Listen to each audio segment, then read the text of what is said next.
Yo, yo, yo, yo, yo, what is going on, YouTube? And welcome to another edition of Premium Takes.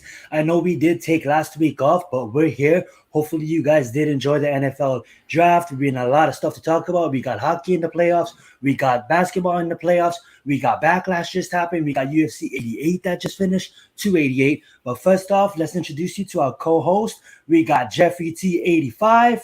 We got Mac the Giants fan, and we got Adam Costas. How you guys been, and how's you guys 2 weeks been since the last time we talked? Feeling good, feeling good, feeling good, feeling good.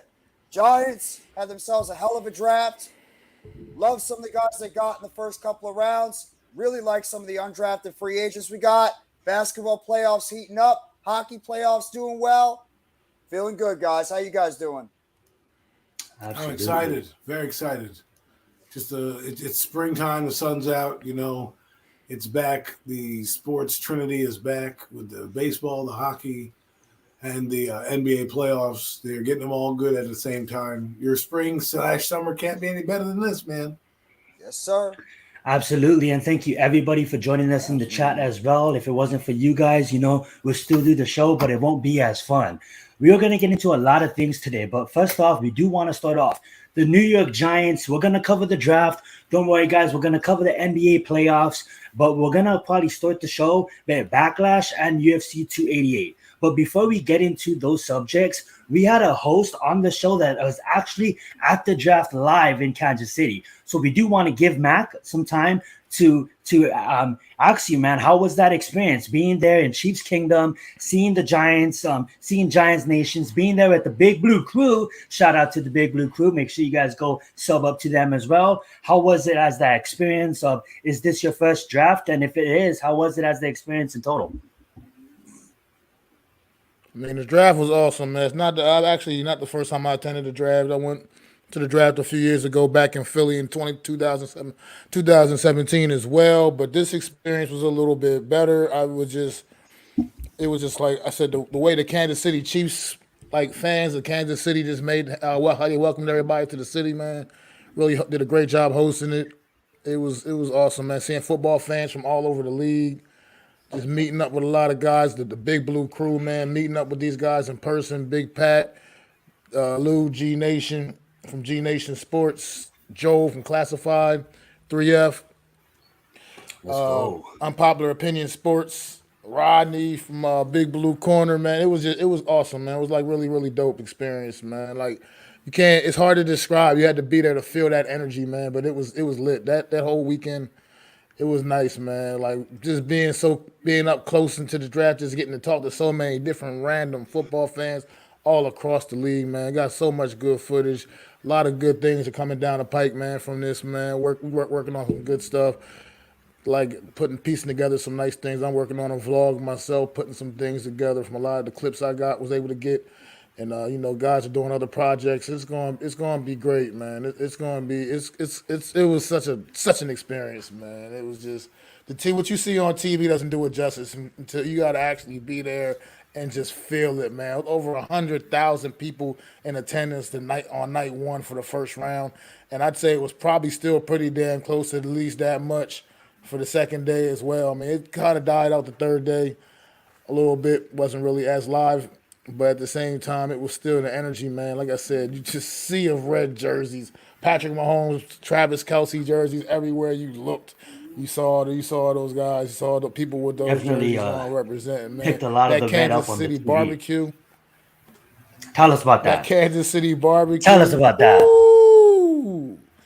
Kansas City, man. That barbecue is as real, as good as advertised, man. You get there, we went to this spot called Arthur Johnson's, I believe it was called. Shout out maybe. to Arthur That Johnson's. shit was, you go out, you pull up this little hole in the wall, little spot, man, in the middle of the city, man. But line best hole in outside the the walls. door, wrapped around the building, man. But it's Ooh. worth the Probably on the wait. Travel It's Channel. like waiting in line for a roller coaster at an amusement park. I'm trying to tell you, but it was so delicious, man. That good old smoke brisket and oh, the burnt ends, the Oh no. chicken, oh God, I can't. So it was so amazing, man. I did. Such a great time that weekend, man. Stop it, And Mac. I'm chop it going to up get with just brisket Big right Blue now. Crew in general, Yeah, man. I didn't eat dinner yet. You're making me hungry. Sitting around the table. We literally did a stream sitting around the table, I all seen that. sitting That around the was a great table with each stream. other, man. Like that was awesome, man. It was just like I said, very dope experience. Meeting those guys in person is great. After working with them so long, only knowing each other via online, I it's don't know if really good to Detroit just maybe is meet the up one with you want to go everybody in to. I was person. just joking. This nothing And then against the city of you know, Detroit.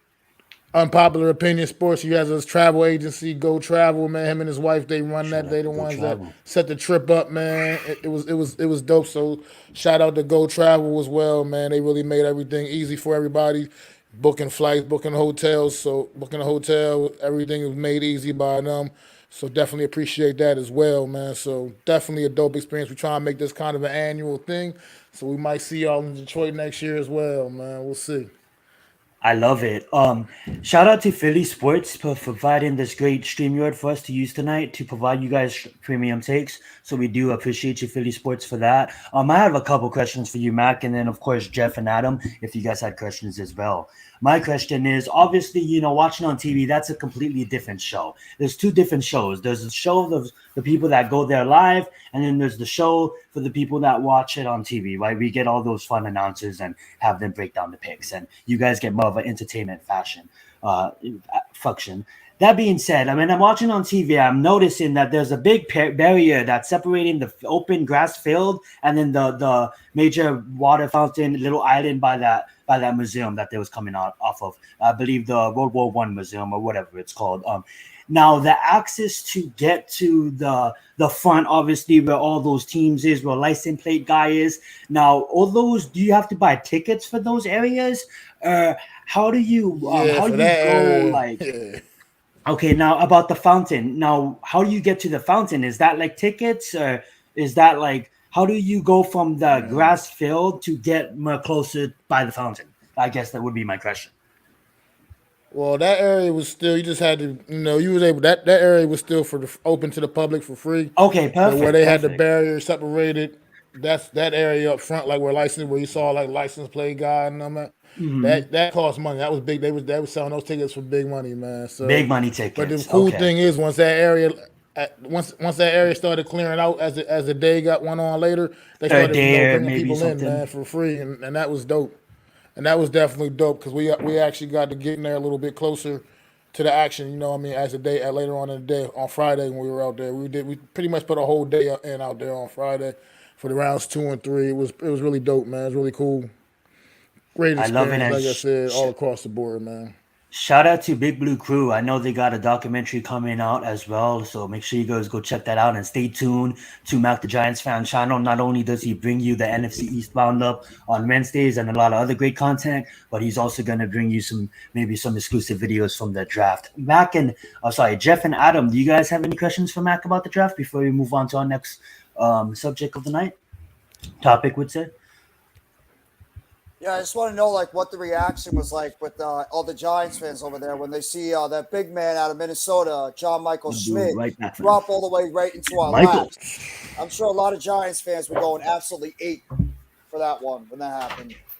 The ex- we absolutely did, man. The excitement was right there. Once it got to our pick and he was still on the board, every New York Giants fan out there knew that he was going to be the pick, man. That NFL Network camera guy got right up in our face because he knew it was about to get crazy, man. I wish they would have aired that on TV, man. That would have been awesome. But yeah, it was that reaction was it. The place exploded. It was so many, a lot of good Giant representation up in there, man. A lot of New York Giant fans all over the place out there at the draft, man. So I definitely think the Giants faithful came out, showed out, you know what I mean, for this, and it was awesome to see over there in Kansas City, well represented for the New York Giants out there, man. The fans was definitely out there deep. I mean, clearly not as deep as the Kansas City Chiefs fans, but they were out there representing, man, for sure. I love it. Awesome. So right now, guys, we're probably going to move on to the combat sports side of things. We are going to get back to the draft. That is probably going to take up majority of today's show. That, and of course, we're going to get into the NBA playoffs. We're gonna cover some baseball. We might get into some hockey playoffs, but we're gonna begin with UFC 288. I'm gonna do a rundown for it. I don't know if you was able to watch some fights last night, Mac, or if you wasn't. I'm gonna do I a wasn't, 288 rundown. unfortunately. It's all good. I'm gonna do a rundown, and then I'm gonna let these boys have an open discussion about Backlash. We'll get into our combat sports, and then we'll go get into the NFL and all the other good stuff. So 288 was last night, was a banger. A lot of early stoppages in the early fights, but we're gonna talk about the main event, mostly the main card here. Alrighty. To begin the card, we had Kron Gracie come out against Charles Jourdain. Now, Kron Gracie hasn't fought in about 3 years, and it was just that old school versus that new school, and it was just not even a matchup.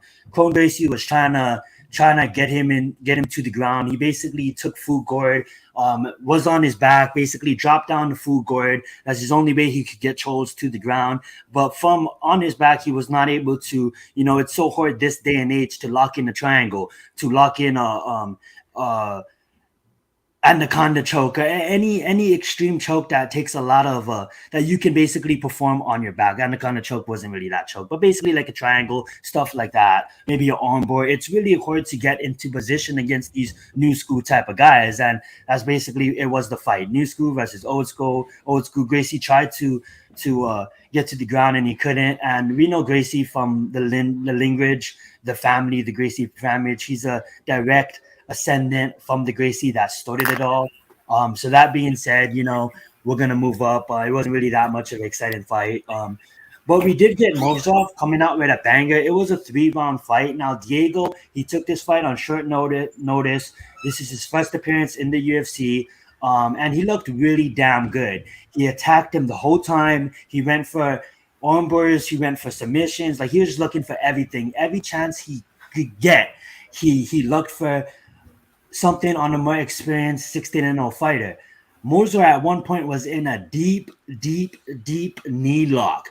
It looked like his knee was about to snap, but just the experience, and this guy is just a high-level grappler. He didn't panic. He played calm. He was able to escape the round. And actually, that happened at the end of the fight. He was able to escape without tapping. And at the end of the second round, Diego had him in a nasty armbar. His arm looked like it was about to snap. Stayed calm, didn't panic under pressure. Got out there with a decision. Great fight. We had Jan fight Andrade. Now, this was a great matchup in that bantamweight division for the females. And Jessica Andrade, she looked like herself, but Jan just looked better, man. She came out there and got an early stoppage in round 1. Uriah Faber prospect out of Team Alpha Male, looking damn good, sitting at 17-3, looking like she's next in line for the title. And it looks like we're gonna have China versus China. So we have the champ that is Chinese versus Jan that is Chinese, putting China on the map. That fight will probably happen in China. Oh, right. And then we have Muhammad taking on Burns. Both guys just looking unstoppable. Muhammad riding a 9-fight win streak. Gilbert Burns riding a 7-2 win streak. Only losing, that's not really a win streak, but only losing against, the best of the best in the world. Coming out there 3 weeks, he just beat Mossville. Now he's 3 weeks later in the fighting pool again, fighting Muhammad. Unfortunately, he just didn't look like himself. I don't know if it was just coming back off of a fight, I don't know. He didn't look good. Muhammad looked like the way better fighter. I would say Muhammad won 4 out of 5 rounds, if not all 5 rounds, and Muhammad just took the decision.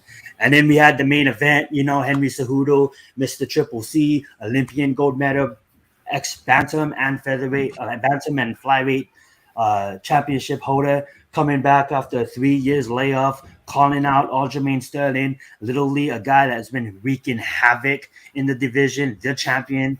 And obviously, Aljamain Sterling just looked better. Henry tried. Henry was smart, but Aljamain would just look better. This is a really great fight. It'll take me too long, really, to give you guys. I don't mean to interrupt real quickly, Zion, but yes. Nomad says he got injured during the fight. Burns' arm did get injured, yes. So Burns did injure his left arm, and thank you for pointing that out. He couldn't really show his left arm, but we seen other fighters come out there and thank you, because that really was why he looked kind of off. That really was, I believe it happened in the second. But even at that, I mean, like, even with a damaged arm, The thing that got him is it took him out of the moment. We've seen so much fighters ride the adrenaline high that they don't get taken out of the moment. So they're gonna. We had Thiago fight with a damn fractured ACL. We had Henry Cejudo broke his arm and continued to fight. We had so much fighters continue to fight after damaging themselves, right? So much people rolled their ankles and continued to fight. The thing is, with Gilbert Burns, he thought about it, and don't get me wrong, I'm not tough enough to step into these octagon, man. You have to be extremely tough to step into the cage, and trust me, if I get a paper cut, I'm crying. So that being said, I'm not trying to take anything away from Gilbert Burns, but you got to find a way to somewhat, you still have two legs and you still have your right hand, and you got to somewhat find a way to get it done. And I understand that he did hurt his night, but even with a better straight arm, Muhammad probably would have beat him. But yeah, that looked like that really took him out of his comfort zone, and he was really thinking about that. If he wasn't thinking about that, if he just kind of let it go and ride the adrenaline, and obviously it's gonna hurt afterwards. But the fact that his brain was thinking about it and fighting is 90% mental. So yeah, that kind of hurt him, and it really did hurt his performance. So I appreciate that comment, Nerbones, for real. I appreciate that, Earl. Thank you for joining us tonight. Yeah. So the main event, guys, it was back and forth. Both fighters took each other down. Both fighters had good angles, but Sterling outright just looked like the better fighter. I didn't even want to say it was because of that 3 years layoff. Henry Cejudo looked damn good for not fighting for 3 years. He looked like the champion that gave the UFC the belt and said, "I'm gonna retire on top." But Aljamain Sterling, man, and if we can just click on his name real fast, you can just see, man, this guy is just on another planet right now, beating the best of the best, and just defending his belt against multiple. This is, I believe, the fourth champion he now beat. So he's just defending his bout against champion. And we had Sean O'Malley come in at the end of it, and now he's fighting a 16-1 Sean O'Malley. So that is going to be a great championship. That being said, guys, we are now going to move over to the WWE side of things. That's it for 288. We'll probably touch on 289 and maybe some great fight nights if that comes out on next fight cards. But that being said, I'm gonna turn on my light so you guys can see me better, and I'm gonna pass the mic over to Jeff, and he's gonna host this side of WWE Backlash. Let's get it. For me, when it came to further, what's going on? For me, WWE Backlash was one big moment after another, and it all started with the big pop from that one man. When you hear that theme song, I spit in the face of people who don't want to be cool.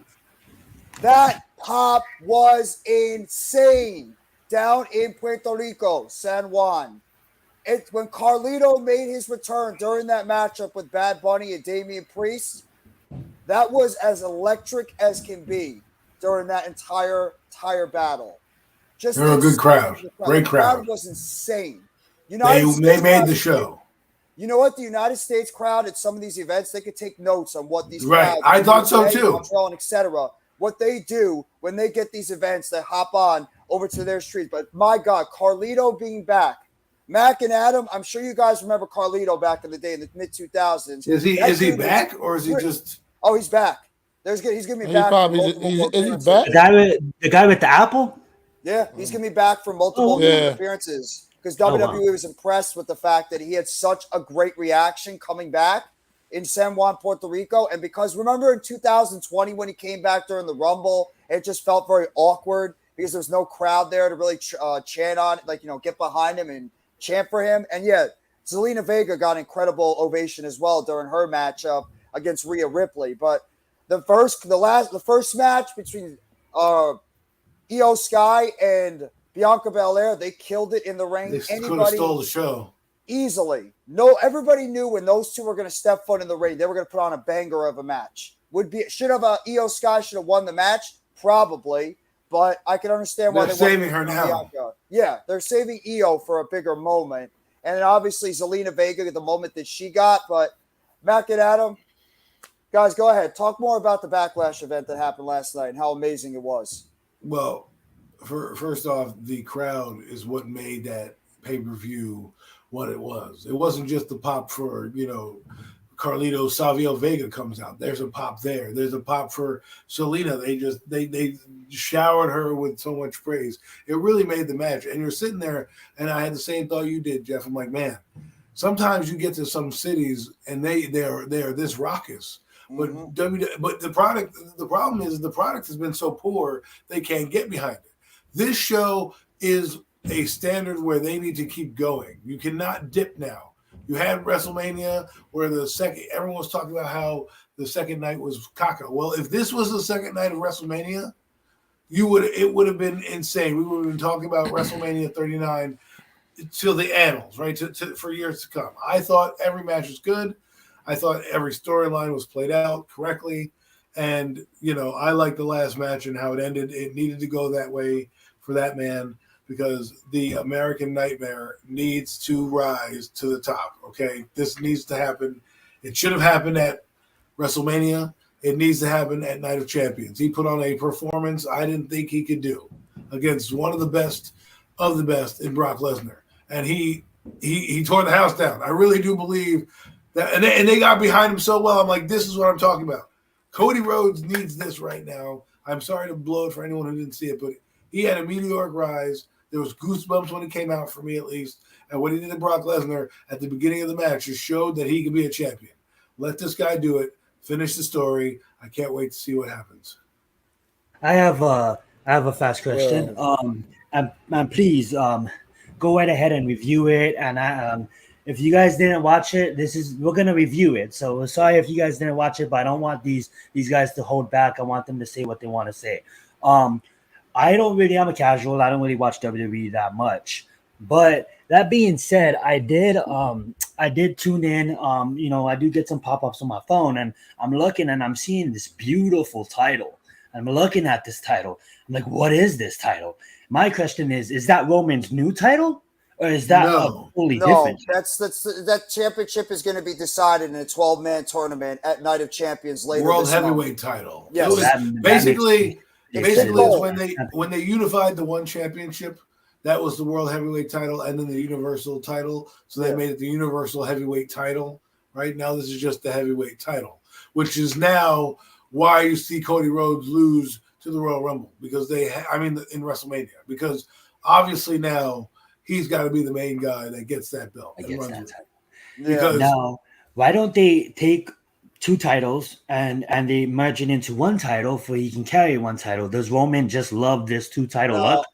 I'll tell you why, because it's for each brand, and each brand right now wants to have their own championship because you have a network. You have two separate networks, one for Raw, one for SmackDown, and Raw hasn't had a world championship for literally over a year, so they want to have a world championship on their side. So they figure we're going to dust off big gold, and we're going to put a WWE symbol inside of it. We're going to declare a winner later this month at Night of Champions down in Saudi Arabia and Jeddah, and we're going to have like a 12-man tournament. I think it's going to be Seth Rollins. I believe Seth Rollins is going to end up winning that championship first. And I think Cody Rhodes is eventually going to build himself up to eventually go back after Roman Reigns at WrestleMania 40 down in Philadelphia. That's what I think is going to end up going. I mean, they could go with Cody winning the championship, but I think that they want Cody and Roman to have one more match against one another at WrestleMania 40 because you're starting to see the cracks showing in that bloodline group. So they're not even on the same. They're not even on the same show. No. How are you going to build that up? How are you going to build that up on two different brands? I'm saying, to me, Cody Rhodes has a clear path to the championship. Because if you wanted him to beat Roman Reigns, you should have done it now. It would have been the talk of the town. And you would have blown up Twitter space or whatever. Now you have this vacant title, and you're going to tell me he's going to lose again after just beating Brock Lesnar? Well, if you keep doing that to Cody Rhodes, then Cody Rhodes might as well go back to AEW. Oh, Adam, you have two ways that he could end up getting back into that World Championship, a Universal Championship, and that's either through Money in the Bank or the Royal Rumble again next year. They could have him win the Royal Rumble back-to-back years, or they could have him capture that Money in the Bank briefcase and hold it out until WrestleMania 40 and say, I'm going to cash it in on Roman Reigns in that Universal Championship at WrestleMania 40 down in Philadelphia, Pennsylvania. So they could go that route if they decide to have Seth Rollins take that championship on Raw and run it with it on that brand. And then they could say with Cody, well, you're going to win the Money in the Bank. You're going to hold on to that briefcase and you're going to cash it in on Roman and you're going to go after that title one more time and finish that story in WrestleMania 40. That could be the plan that they end up going with. Jeff, if they go with that plan, you need to go to buy a lottery ticket because that would be. I mean, I see where you're going. I can see Cody Rhodes winning that. That was my other thought process until they brought up the other title. I was like, once Mania was done, and they went on and did this to Cody Rhodes, I'm like, well, maybe he'll win Money in the Bank. Now they have another title. It's like, well, they have who's on the Raw brand? They have Drew McIntyre, Seth Rollins, and Cody Rhodes. 3 big-time guys who need to have some gold around their waists. Well, I'll get into this real quickly because I don't know, Adam and Mac, if you know the news was going on with Drew McIntyre. It's not sounding good with him. I just wanted to share some thoughts on Backlash myself, but go ahead. No, go ahead. Go ahead, Mac. Mac, go ahead. We'll talk about the Drew McIntyre thing afterwards, but go ahead and talk about Backlash. All right, first of all, the show started off, I think, probably one of the best women matches I've seen in a while. I mean, this Bianca Belair, Io Sky tore the house down. That match had great spots all through it. The ladies put on a good show, good, clean match. I think the match was ruined with the end, the damage control. I'm so over this storyline. I'm so over the damage control faction. Io Sky is a superstar. She does not need to be a part of such a stupid group that's getting nothing accomplished. They ruined the match for me. Ruined what was a great match. It made the ending. The ending was so hokey and stupid. Io Sky had this match under control. Bayley, Dakota Kai never needed to be anywhere near the ring. Let those ladies continue to put on the banger that they were doing, and it just felt like a great match was ruined with that ending, and it was terrible. And I'm going to tell you about Seth Rollins, why I think Seth Rollins should actually go on and win this new title at Night of Champion, because Seth Rollins did something last night that no one else has ever been able to do, and that was make Omos look tolerable in the ring. I was able to tolerate an Omos match because Seth Rollins was driving that bus that entire match. And I mean, for what it was worth, probably the best match I've seen Omos in, to be quite honest. Out of all the big-time matches he's had, the one at Brock Lesnar at WrestleMania, Lashley last year at WrestleMania, whatever, all the big matches Omos has ever had, this was the best one last night. This match with Seth Rollins, man. I actually was able to tolerate Omos in the ring for the length of that match. It really wasn't even that bad of a match, to be honest. It was pretty entertaining. Bad Bunny, man. For this dude to only been in his second match ever, his actual second match, you would never know, man. This dude looks like a seasoned veteran in the ring. He took spots in that match, man. That Falcon Arrow or whatever the hell they call it, Damon Priest calls his, off that staging, man. That's a tough spot for anybody to take, let alone a guy that's not even a full-time performer, man. Bad Bunny tore the house down. Lots of props to him. I know everybody's been talking who's better, Logan Paul, Bad Bunny. Look, they're both absolutely great. They've taken the celebrity, spots to a whole new level, those two. I don't really want to get into a debate about which one's better. They're both really good. You're right, Mac. Neither one of them are full-time performers. You're right. They're the best. They're the best celebrities we've seen in the last couple of years. Mm-hmm. That's without a doubt not even close. Those two, they lit it up. They light it up. But Bad Bunny, like I could see Logan Paul giving it a go. You know what I mean? Well, yeah. I mean, like I said, I don't want to get into the debate because they're both really good, man. Honestly. Oh no, so I don't really want to sit there and figure out which one is better. Yeah. I got a question for you guys. Would you want to see a Bad Bunny versus Logan Paul match, 1-on-1 against each other? I'd be okay with that. I'd be okay with that from what they both shown me. But at the same time, I just think being down in Puerto Rico right there, that spot was awesome.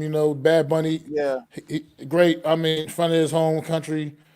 Then all the other guys, Sabio Vega, Carlito coming out like the Carlito pop, like you said, was absolutely nuts, man. And it's good seeing Selena Vega get that kind of love as well, man. Getting the love she got.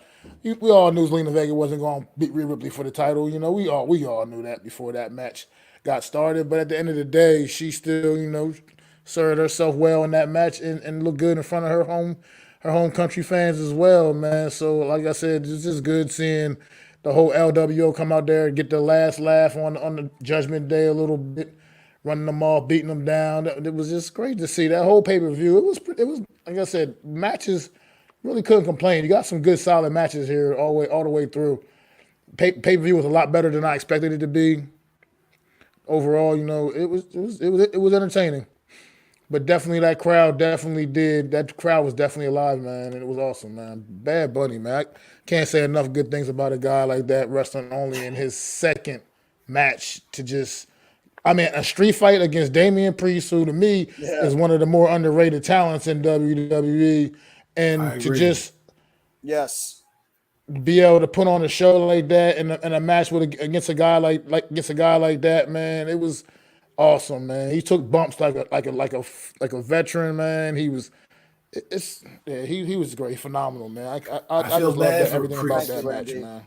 I feel bad for Priest, and we'll get to that Drew comment in a minute. I feel bad for Priest because he's older. He's like 40, and it's like, dude, like this is a young man's game. Really, it is. It's like you got to like bring him up the Austin Theory way, so they have a long career that you can ride. This guy, I don't want one major injury, and we can see this guy out, and then his career. It's. I don't want to see him go. He deserves another at least U.S. title run.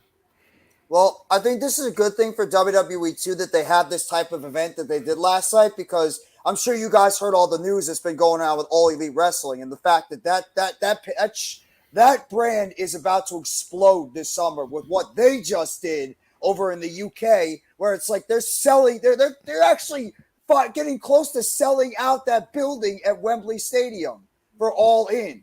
So, I mean, WWE needed this type of momentum because right now everybody's starting to hop back on that AEW train again because of what they have upcoming this summer. And the fact that Triple H, and we all know it was probably a Triple H-based pay-per-view last night, the fact that they were able to go out there, have the crowd that they had, put on the show that they did, it really made that show that much better and put people back onto the WWE map, because AEW has been the brand that's been getting all the praise. And we all know we're all excited for Double or Nothing later this month too. But it's great to see that WWE had this type of event that could captivate the entire fans. And that Puerto Rico crowd was absolutely stellar. Absolutely fantastic. Shout out to everybody in San Juan, Puerto Rico. All you fans for the job that you did to make that show, which was great already, put it over the top. WA officials. What was that Drew McIntyre thing you were talking about? Oh, well, apparently Drew McIntyre, things are not going very smoothly with Drew McIntyre. He's been out with injury, but it's actually more of a contract issue that he has with WWE. And there's even some rumors that Drew McIntyre might be on his way out of the company when his contract expires in late 2023, 2024. That apparently he's not very happy about the creative he's been booked. He's not very happy about, where he is in terms of his status in WWE, and that he might think about walking when his contract ends. So that's like a big thing going on backstage, because right now WWE doesn't know what to do with Drew McIntyre, because they're trying to figure out what would be the best way to go in terms of their contract status. So that's something to really monitor, because if you have somebody like Drew McIntyre who walks out of the company when his contract ends and he goes over, God sakes, to AEW, I mean, that's a big blow to the WWE, because Drew McIntyre is one of the top stars on that brand. But at the same time, as somebody like Endeavor, who could be looking to cut people and cut money, obviously with the merger going to be happening later on this year, could they be looking to potentially not sign Drew McIntyre to the type of deal that he's looking for, because he is an older wrestler? So I don't know if you guys want to share a comment on it, but yeah, that's I mean, I like Drew McIntyre. I always think he's in the title mix, and maybe it's just me being naive to the WWE and how they write. But last night's pay-per-view showed me that Triple H still has his hands in the creative pot. So I'm hoping that a guy like a Drew McIntyre, before these rumors came out, would have been in the Night of Champions, maybe the guy holding the belt at the end. If you're not going to make it, Cody Rhodes, make it Drew McIntyre. The guy deserves it. He comes in day in and day out. He's been booked terribly throughout this past year. He should have been fighting Roman Reigns for the title. I think he only did it once, and he took him to the brink in the, where were they fighting? Night of the Castle? Oh, Clash at the Castle, yeah. Yeah, so I mean, after that, they never gave him any more title shots. They put him with Sheamus. They didn't win the tag titles. It's one of those things where you're wasting a guy. It's like Bobby Lashley. Bobby Lashley is out on SmackDown.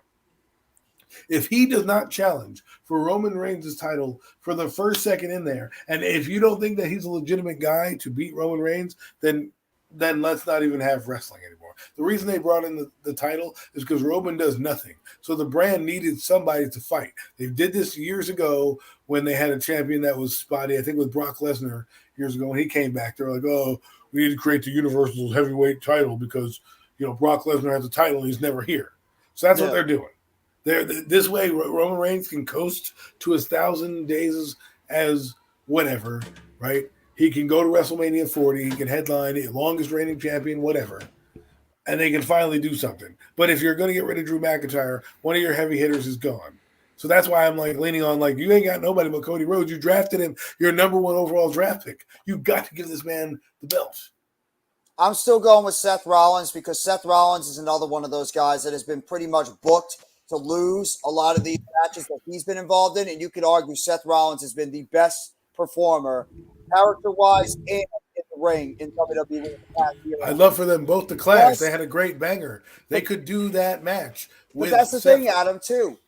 I'm sorry to interrupt, but Seth Rollins has already lost to Cody Rhodes 3 times. He needs to get that win against Cody, or it's going to look like Seth Rollins always going to be as a loser in the big matches. So he's got to beat Cody eventually. Well,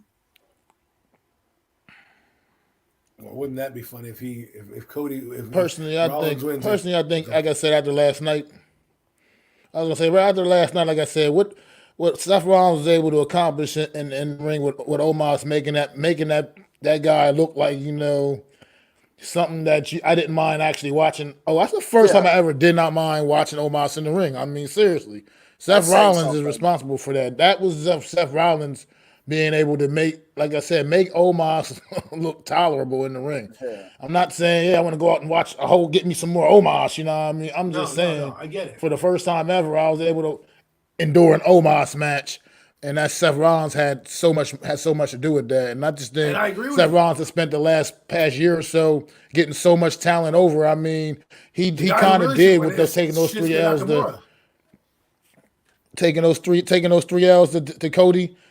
Seth Rollins propelled Cody, had him ready for the spot, man. Then the injury happened, and that kind of just changed things and derailed things. But let's not just talk about Cody with Seth Rollins. Seth Rollins helped propel Austin Theory, man, get him all the way over. You know what I mean? Boosting him up the ladder. So Seth Rollins has been putting that work in, getting these guys over, man. And now it's his time to shoot back to the top. So I agree with Jeff. I think I'd be stunned that later on this month at Night of Champions, if anybody else other than Seth Rollins won that title, man, I honestly would be stunned.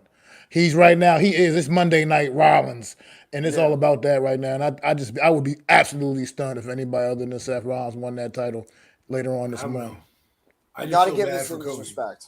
I feel bad for Cody too, but I think Cody's going to have his moment. That's why I think his story with Roman is not over. I think he's eventually going to be going after Roman because won't it feel like a cop-out in a way if Cody Rhodes ends up just taking this title that just was introduced on Raw and not going and beating Roman Reigns? Because let's be realistic, the only guy that should be beating Roman Reigns right now is Cody Rhodes. He's the guy. He's the one that should be doing it.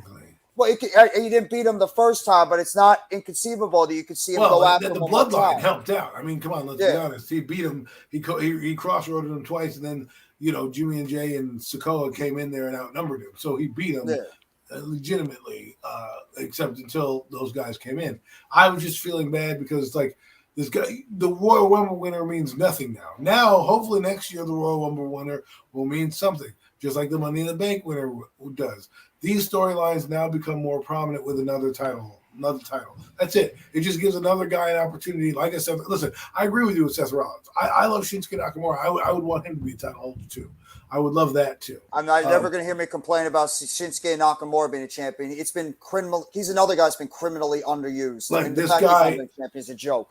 He gets a pop every time he comes out. People love him. No matter what he does, he can be bad, good. They just love him. He's got great entrance music. Probably one of the most iconic, guitar rips for a WWE star. You know what I mean? But getting back to Seth Rollins, I like him. I agree with you. I feel like he's Macho Man right now in his career arc.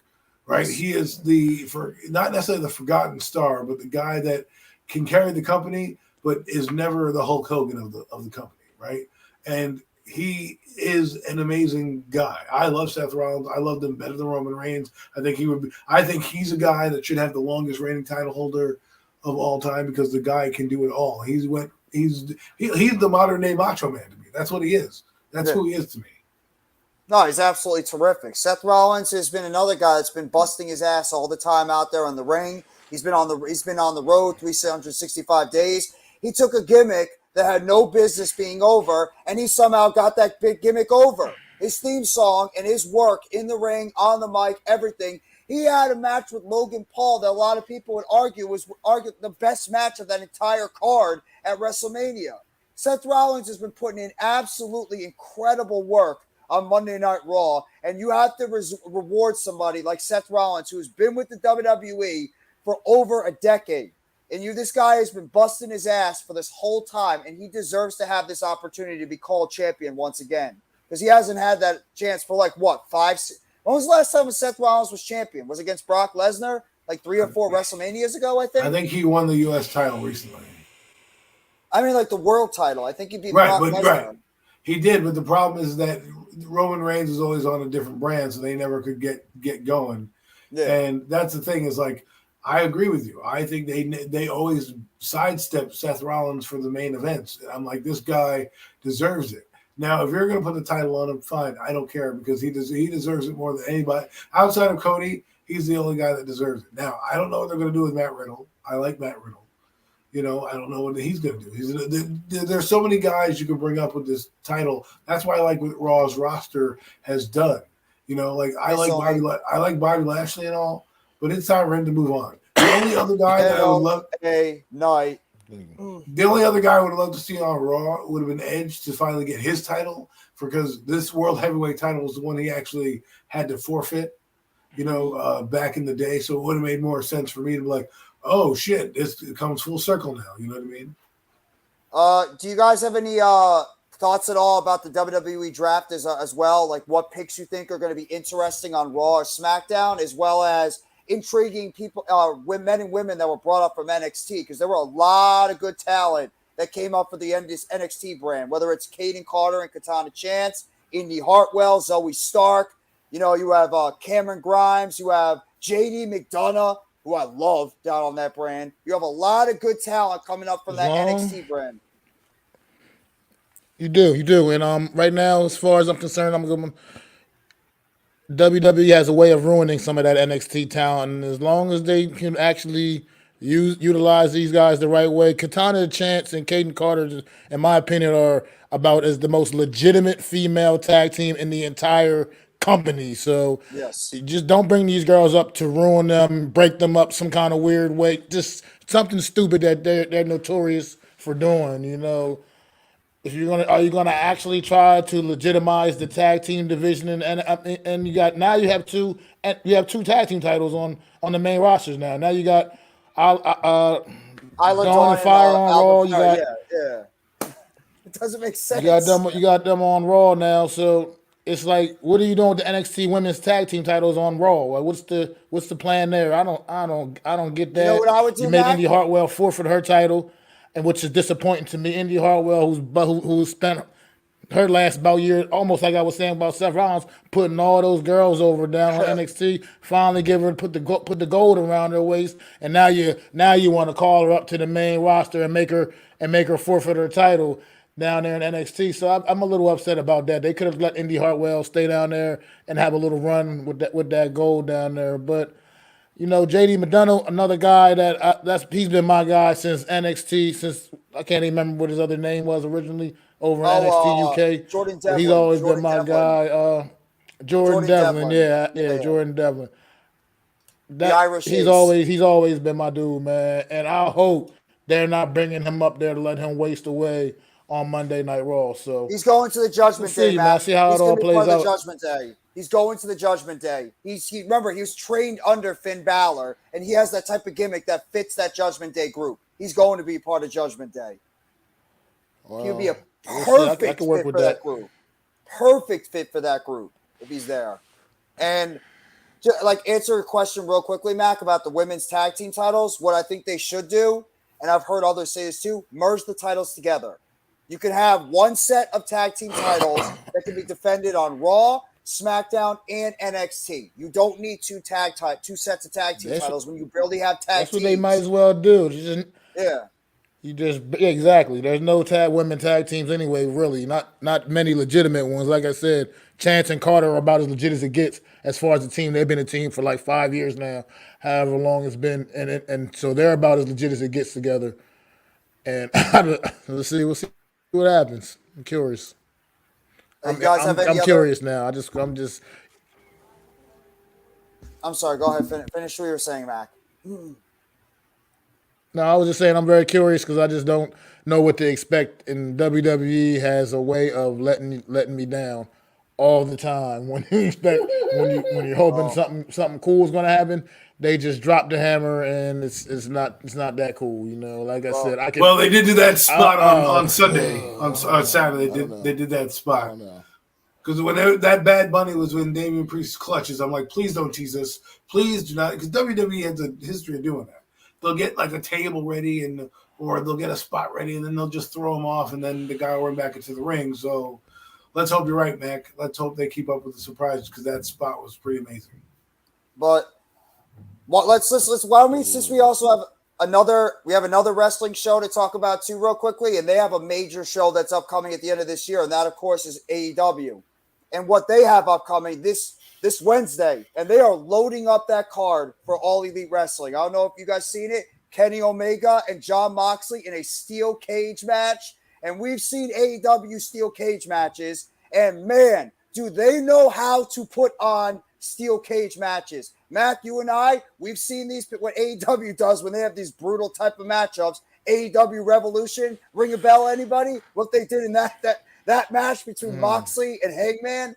They have that match going on. You got the Best Friends that's going to be teaming up with Bandito to take on the House of Black. You got Anna Jay versus Julia Hart in a no-holds-barred match. They are loading up that card for Wednesday, and they got Double or Nothing that's upcoming later this month on Memorial Day weekend. And obviously the headlining match of that is the Four Pillars match that was made official last week on AEW Dynamite between MJF, Jungle Boy, Sammy Guevara, and Darby Allin. I can't wait for that match. That is going to blow the damn roof off in Las Vegas. But you guys care to talk about what's upcoming in AEW as well as what you're going to be looking forward to at Double or Nothing in a couple of weeks?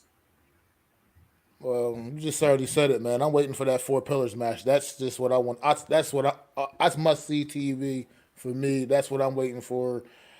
As soon as they started the beginning, the first promo when they even just teased this match, I was already signed me up, all on board. I can't wait for it to happen. I'm all about that life. You know, that's pretty much what I'm waiting for. Everything else, AEW puts on good wrestling shows, man. I can't really complain about what they do with the in-ring stuff. Some of their storytelling could be a little bit more, but what they do in the ring, they entertain you as far as with the in-ring stuff, man. And this Four Pillars match, I'm all about that life. I'm looking forward to it. I can't wait. How do you feel about it, Adam? I mean, I'm excited to see where the direction of MJF and what they're going to do with him. It's rarely that you see many villains, rise to the top like he has. So I like to see what they do. And I like they said, they put on a good show for AEW. AEW is great. And here's why. Because they bring the element of surprise to the show. I was watching them the other day, and I was like, this is what wrestling is about. You don't know what's going to happen. You don't know what's predetermined. I mean, it's predetermined, but like sometimes WWE, you watch, you're like, okay, this is going to end up happening, blah, blah, blah.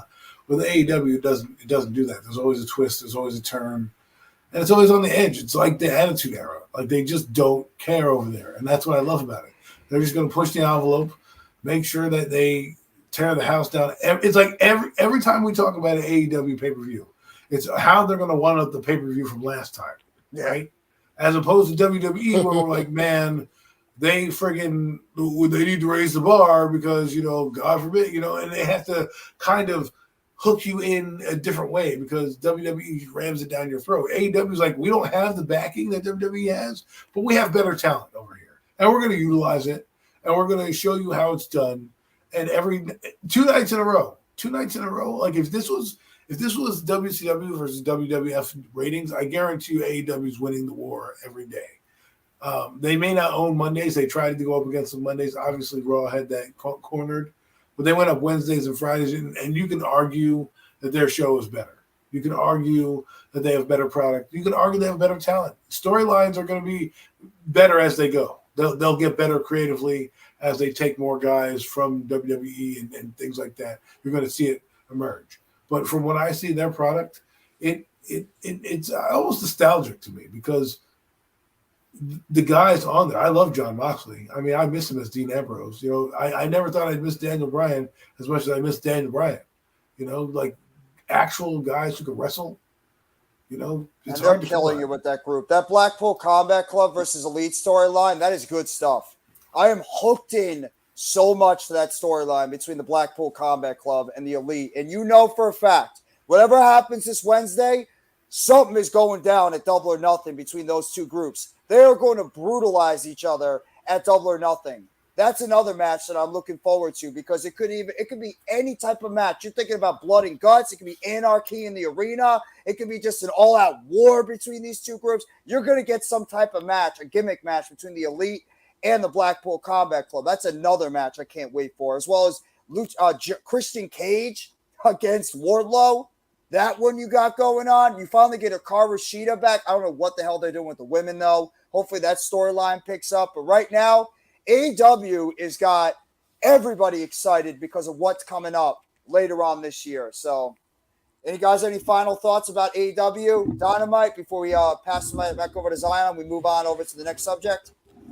No, I don't have any more thoughts on Dynamite, but just random wrestling thought. Just shout out Trinity, former Naomi, making her back in the ring in Impact Wrestling. I know most of us don't really watch much Impact Wrestling, but at the end of the day, it's been a while out of the ring for a while. So shout out to her making her way back, getting her career, resuming her career, man. You know what? I mean, I this is funny because that's the last thing I'll say. I never knew how deep wrestling fans went until I met my friend at a company I worked at, and he got me on to AEW because he was into Impact, New Japan, and I was telling him about WWE, and he's like, "Bro, you need to watch AEW. I tell you, man, you're wasting your time." So he brought it in, and what I'm getting at is that I never knew about. I know about Impact. I know about New Japan because I casually after that started to find them on my TV and started to kind of watch them. That's how I knew about Kenny Omega. I never knew about Kenny Omega until I watched New Japan. And he was the champion there, and he was kicking ass. And I was like, "Wow, this is insane that it goes this deep." So I just thought it was interesting to learn that part of the, that part of it. So it's great to hear you guys talk about AEW, Impact.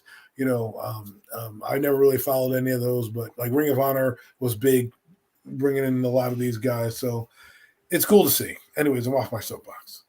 It's funny you say that real quickly, Adam, because you have to think about it. A lot of those wrestlers that are in WWE right now, they are from New Japan, Ring of Honor, Impact, all these other brands. That's where they originated from, and before they were signed over to the WWE. So all those other brands that you just spoke about, they have a big hand on why WWE is in the position that they are now and why they transition more to the indie style based wrestling, compared to what they used to be back in the 90s and the 2000s, where it was more about the big macho man guys. Now you're seeing a lot more smaller guys on that show that are, in these main event level type of matchups. So,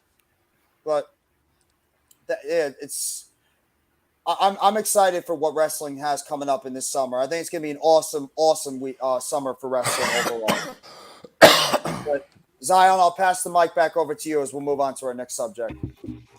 Great discussion on that WWE and especially that AEW. I know every time I scroll in the channel, I might see AEW and tune in for a bit. And every time I am on shorts or on YouTube and I see highlights or something, they look like they're having a really fun time. So AEW definitely on up and coming, but soon maybe on the same page as WWE. That's going to take some time. Obviously, WWE is well established, but they look like they're having a damn good time. And speaking of Rich, what Adam was saying last, like I love the fact that there is so much organizations out here for wrestlers to compete in because it is worldwide, and that's the fun thing about it, and while we're still on this combat sports side of things, like that's the same of the UFC. Now that you have your one fighting championship been around, and Bellator, it gives other options for these wrestlers. When it comes to free agency, they don't just have one brand to depend on; they have multiple brands bringing in contracts for them and their agents. That being said, guys, I say we move on to the MLB updates and NHL playoffs. If you guys want to talk about that for a bit. Just kind of give you topics. The topic basically is updates, news, MLB, and then we can probably move into NHL. I'm gonna pass the mic to Jeff, and then let's get it. I mean, there's really nothing happy to update about the New York Mets. They suck. They suck. I'm not even afraid to say they blow. They are so bad right now. I mean, if you're a fan of New York baseball, you are depressed. You are sitting there watching this type of baseball. And I had to sit through watching the Mets absolutely suck it to both Colorado and Detroit. They can't pitch. Their pitching staff is horrendous. They can't pitch. They give up like 3 or 4 or 5 runs every single game. Every game, whoever it is. Even Max Scherzer sucks right now. He can't pitch. Joey Lucchesi can't pitch. Carlos Carrasco, before he got hurt, he couldn't pitch. Nobody on this team could pitch. And then when they finally start hitting, because they can't hit either, they can't pitch. This team can't do a damn thing right now. And now they're under 500, scratching their ass in the balls, trying to figure out what the hell to do next. They suck right now. I hear fans screaming about bring the kids up, bring the kids up, bring the kids up. They should. I mean, I'm sick and tired of seeing Daniel Vogelback, Mark Canha, even Starling Marte can't hit the damn ball anymore. If it's not for guys like Brandon Nimmo and Jeff McNeil, even Pete Alonso's struggling right now. Bring up Mauricio. Bring up Vientos. Bring up these other guys. They suck right now. I mean, they can't do anything right. Steve Cohen, $300 million for a team under 500. This is what we want as Mets fans. 17-18 to begin the season with your payroll. Same with the Yankees, man. Pathetic. The Yankees. It's pathetic. Even worse for the Yankees. You know that old expression. You ain't got nothing nice to say, don't say anything at all, man. That's how I feel about the Mets right now. I'm tired of every year having to manufacture new excuses for this damn team, man. Now, this offseason, thought this team set themselves up for a big year, man. And granted, it is still a whole lot of baseball left to be played, but Jeff, you already said everything. There's nothing more that I could even add to what you said. You said you nailed it, everything. The pitching is abysmal. It's abysmal. I'm sorry. It's just, this is not what we expected from this rotation. And it's been terrible, man, all the way across the board. Like you said, falling back under 500, it's disgraceful, man. Like you said, to get that series this past series against Detroit is terrible. I mean, hell, they look bad against Washington a couple series back. The Washington Nationals. This team looked horrible against them just a couple series ago as well. I don't understand what we're seeing, but they need to pick things up all across the board, man. The effort is just, it's looking bad right now. To go get embarrassed at home like that against Detroit. They lost both ends of the doubleheader a couple of days ago. I mean, just getting killed out there right now, and it's just terrible. I don't know.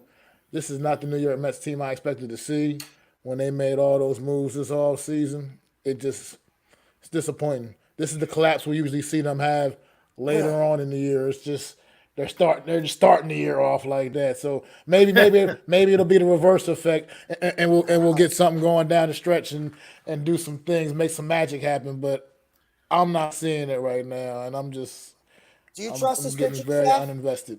Do you trust his pitching staff? I Because do I don't. not. It's terrible. I don't. It is Max terrible. It is Max terrible. Scherzer is done. It's I'm worried terrible. that Max Scherzer is done. Max Scherzer has not pitched well since last August. He's been horrible. It's terrible. I mean, that's supposed to be one of your Terrible. co-aces. And we have no guys coming up from the minor leagues. We have nobody from the minor leagues. And your bullpen is already getting taxed beyond belief because your starters can't go longer than like 4 innings. How are we supposed to win? How are you supposed to win if you can't pitch? Get absolutely killed. I mean, God damn it. Can't wait for football season to start at this rate if the Mets get playing this bad. Well, it stinks that in It's gonna be early a long spring. summer. That in the early spring, both Got that teams right. are struggling, and badly too. Mind you, this is normally, especially for the Yankees. Normally, the Mets, we know their history, so it's part of the history for them to struggle early on. At least in my lifetime, they've been up and down. There's been a year where they look like world beaters, and then they're in the basement the next few years. The Yankees, on the other hand, are always fighting for a World Series. This year, it looks like they're trying to fight for a playoff spot because at this moment they can't really do much. I don't have a spray paint. I don't have a spray can. I wish I could. I'll make the noise for you. There you go. But his impersonation of Ben Simmons. So for me, I was like, it's kind of interesting to watch these teams kind of struggle out the gate because you'd hope that both had a big season. Because right now, we're in May. I know it's early, but, you don't want to be down this rabbit hole come June. Because then you have June, July, and then the All-Star break happens. And then it's late July and August is fight for the playoffs and the wild card spots. So these teams need to start to mount something now. Like, let's get the urgency in this team. I don't care how it happens, by hook or by crook, to get these guys going, because you don't want to find yourself in a deep hole. The Yankee bats can wake up at any time, but still, you don't want to find yourself fighting for the play-in game and anything like that. So, both New York teams need to. I mean, the Yankees are 18 and 17, the Mets are 17 and 18. It's not like we're talking about one game difference here. So they both need to get. So it's so early in the season, guys. Wait, you guys have so much games yet, but I don't watch baseball. I don't know how it rides. Both these teams. There's major issues with both these teams right now. It's not even that. It's just that when you come out the gate, the season, What's going on, Cole? Look what the Giants did. And I hate to use them, but because they went 6-2, they went 3-6 down the stretch. Had they lost a game or two in the early on, they're not talking about the playoffs. This is what you want early on. You don't necessarily want to be a 500 ball club. You want to kind of start to build some momentum so that in the middle of the year, you're humming. If you're struggling to always fight for a wild card spot, that burns you out, right? Every bat is going to matter, and every game is going to matter, which is what you want, but there's no rest for the weary. And then if somebody goes down, that could crash and burn your season like it is right now. Well, fast too on that note, like I don't really watch baseball, so I could be really coming out of left field with this one. But like, is there on I don't know these rosters. I know Aaron Judge is maybe on one of these teams, maybe the Yankees. So people like Aaron Judge, is there people that like you can count on at least like one batter? Like he's gonna come out there and we can win this game because that guy's playing. It's just a different feeling in baseball. Brett Beatty and Brandon Nimmo. That's it for the Mets. Well, Aaron Judge is that guy who can win a game for you when he comes up. So is Juan Carlos Stanton if he ever gets his head out of his ass and off the DL every time. Once this guy has success, he's pops a hammy or gets a blister, and then he's out for a few weeks, and he has to get his momentum back. So there are heavy hitters on the Yankees that can really do some damage. But the problem is if those guys can't be the only ones doing damage, and you need to manufacture runs when you get into those positions. It's like a three-point shooting team, the Golden State Warriors. They don't hit three-pointers, they're done for, right? They can't recover. If they are shooting lights out the gym, it's hard to beat them. Same thing with the Yankees. They're blasting bombers all over the ballpark. You're probably in for a long afternoon. But if they have to manufacture runs, it brings them down a level. And it makes them more human. In this case, they lose and have more errors and more pressure on themselves. It just adds a lot more pressure. So in that, Adam, would you say as far as the Yankees, they're playing more like down, they're not playing up to the level that they could be playing on, and that's Well, why it kind the of makes you mad? expectation levels for this season were a little bigger than this. We didn't expect. I didn't expect this, especially when you were, And 3 or 4 games above 500, and now you're 1 game above 500. and no offense to their team, but like in a sense of Jeff and Adam, you guys don't really have the like a roster per se. No, we Like have you a go, roster. They're just oh, underperforming right I now. see. And the So kind of Yankees, similar yeah. No, situation then. the Yankees have a little bit of an excuse, even though it's not really that big of a one. It shouldn't be. They have Mhm. injuries to some key players that are out that's hurt their team, especially in the lineup. They don't have Judge and they don't have Stanton. That's big parts of their lineup out right now. And then Rodon, who is their big offseason acquisition, hasn't even pitched yet. And who even knows? I don't know if you heard the report, Adam. Who even knows if this dude is even coming back because he's got a chronic back issue. So who Right, even knows if he's right. going to pitch? The Mets, what the hell is the excuse with this lineup? But still, Everybody's healthy. I don't want to hear. I don't want to hear excuses because you put guys in there for a reason. I get they have hitters, but they've dealt like Judge to me is more important than Carlos Stanton because that guy Yes, I just agree with that. every time Carlos Stanton does something, he does nothing. You know what I mean? Like he had a few big spots in the playoffs here and there, but like this guy was supposed to be the A-Rod, to bring in the guy that was going to be the sure bet to be help the Good lineup point. out. You know what I mean? And so how are we supposed to rely on this guy if he's not what we say is? Like Judge came through last year. He got paid, he got his contract. Stanton has come over, and what meaningful thing has he done? Didn't he have a decent postseason once or twice? He was Right, not that okay. bad. But you didn't bring him in for a decent postseason. No, of course You not. brought that guy in to seal the deal. I mean, the guy was in what was he, Miami? He was Yeah. the toast of the town down there. He comes up to New York and he's injured every other time. He gives you a decent game here and there, a decent series here and there in the playoffs. But are you paying him to give you decent? Or are you No. paying him to be your second slugger out there to really break the lineup? Because if Judge is on fire and hitting balls out the yard and Stan's hitting balls out the yard, the intimidation factor's back. Right, and then everybody else in the lineup feeds off them. If they're not in the lineup, this is what happens. But every year I hear about, Stan's on the 15-day DL, and it's just like, man, That's like every year back in the day with the Mets pitching. Oh, the pitching is electric. Matt Harvey, who just recently retired, congratulations to him. Actually, I still have love for Harvey, even though his career fell off after 2015. But well, Matt Harvey. Zach Wheeler, Noah Syndergaard, Steven Matz, and who's the fifth one? Jacob DeGrom. Yeah, all the time. The starting pitching is great. We're going to be blowing people away. I don't even think the starting pitching all pitched at one time together. And now you're hearing it this year. Oh, the lineup's better. Oh, we got Scherzer. Oh, we got Quintana. Oh, we got Carrasco. We got Senga. We got Verlander. Yeah. And what has that gotten us so far? 17 and 18. And at the same time, I'm getting tired of some of these guys in this damn lineup right now, too. I'm getting so tired of some of these guys in this lineup. Mac, is there anybody in this lineup that you can honestly say when they go out there on that field that you can say you have 100% confidence in? There's maybe two I have right now. Two. And one of them is not Pete Alonso right now because he's not playing well. It's probably Brett Beatty and Brandon Nimmo. Man. That's it. No one's really giving me that much confidence right now, man. It's just been so inconsistent, and I don't know. I'm just pretty frustrated with this team right now. I expected so much more. They raise your expectations, man, get you so high, and then it's like this is what the product they're delivering. It's not acceptable. It's not good enough. I mean, we don't necessarily have those Yankee expectations in the city of New York, but at the end of the day, this team was expected to be good and competing with the Braves for this, not only for this division, but competing for a damn pennant in the National League this year. So it's just disappointing right now. I don't know if they can turn this around, but we'll see what Buck Showalter got up his sleeve, man. But he's gonna have to come up with some magic right now, sprinkle something on over this team because it's not right.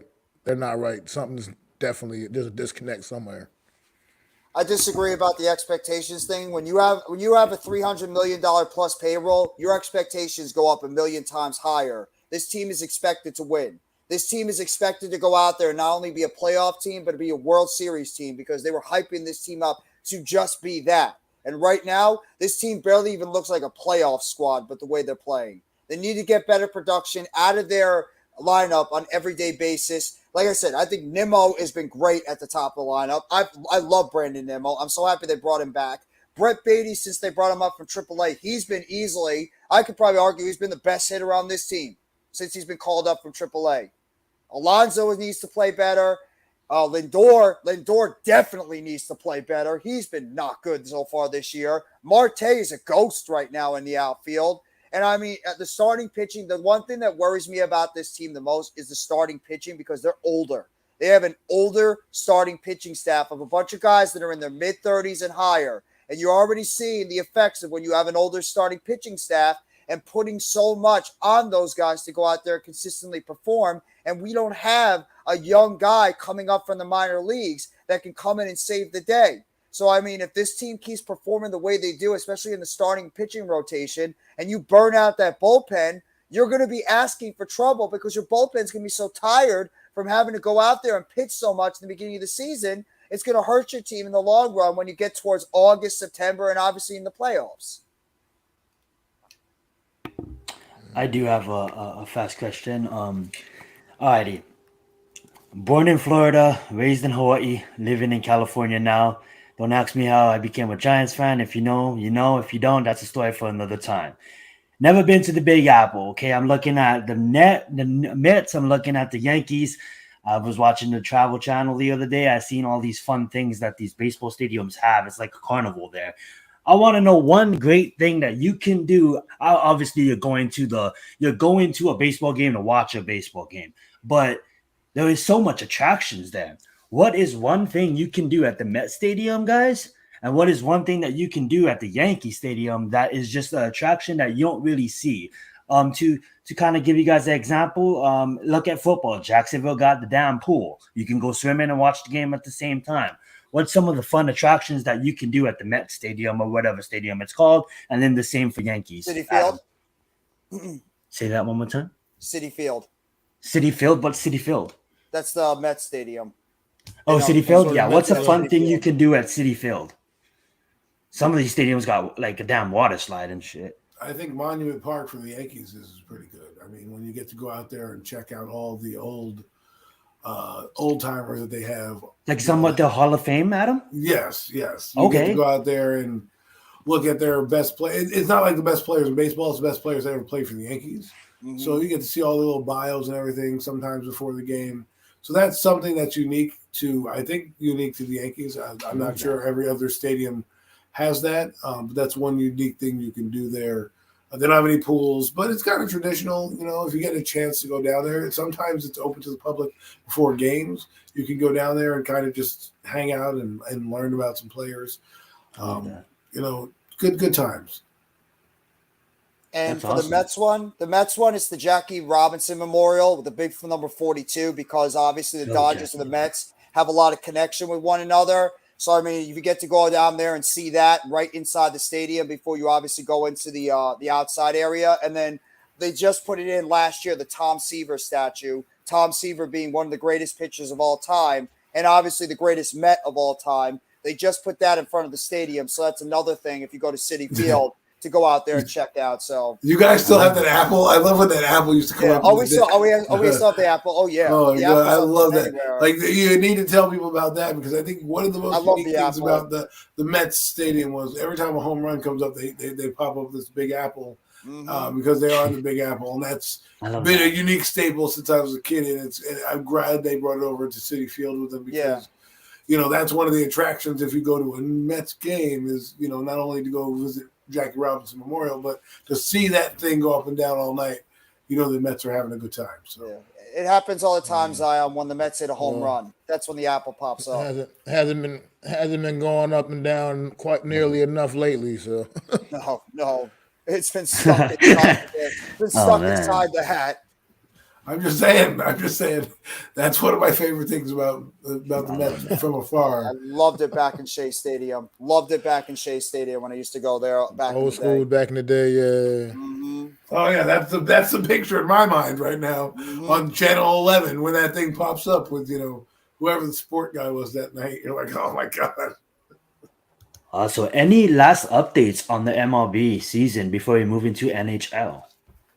No, Mets, wake the hell up already. That's what I'm going to say. Wake the hell up. And I'd probably say, if just real quickly, I think the Mets have a better opportunity to turn things around right now compared to the Yankees because I think the Tampa Bay Rays just don't lose. They don't lose. That team just keeps winning.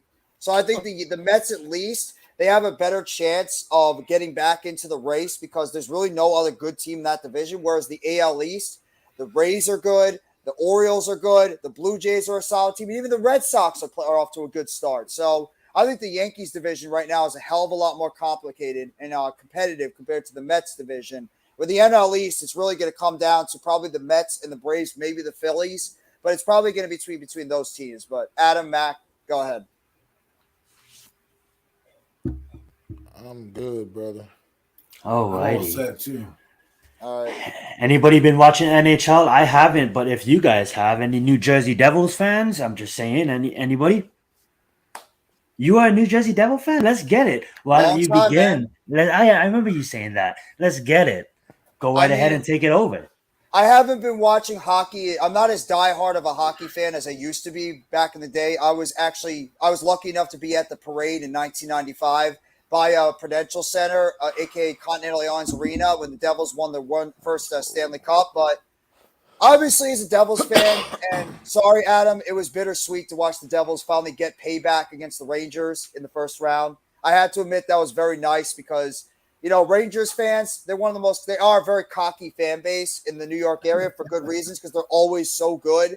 Meanwhile, the Devils have been a disaster for the past 10 years, but I mean, The the Devils Devils have had more success than the Rangers, Yes. let's be honest. That is true. No, you're all right about that. Besides 1994, which was one of probably the worst sports memories I've ever had in my life, but Yes. the Devils have had the most success, winning 3 championships in the last 25 years, and as well as being able to be at a 4th Stanley Cup. Unfortunately, they lost to the Tampa Bay Lightnings, but the Devils, they were able to take care of the Rangers in the first round, and now they're in their self. They just won today. Actually, scored 8 goals today against the Carolina Hurricanes. They won 8-4 at Prudential Center today. Jack Hughes, one of the best young players in the NHL. Nico Hischier, another good young player on the team. Timo Meyer. The Devils are starting to when they get back home to Prudential Center, they start to pick it up. So Devils are one of those young teams right now in the NHL that's like sort of getting their footing together. Like a lot of people say, you remember what they said about the Giants, that they're a step ahead? Like they're Right. one step ahead from where they should be. That's the New Jersey Devils right now. They're like a step ahead from where they should be at this moment. They're a young team that's And the emerging. Rangers are a step behind. Yeah. I was surprised the Rangers are in turmoil right now. And Adam, if you want to talk about the head coach, I mean, Gerard Gallant that got fired today, if you want to go into detail and talk about that. Well, this doesn't make sense to me. We'll touch on the Devils quickly before we go to the Rangers. Is that the two teams? The Rangers are this prestige organization, but they have one title in 25 years. Yet the Devils seem to have these ebb and flows. They're good for a few years, win a Stanley Cup, make some playoffs.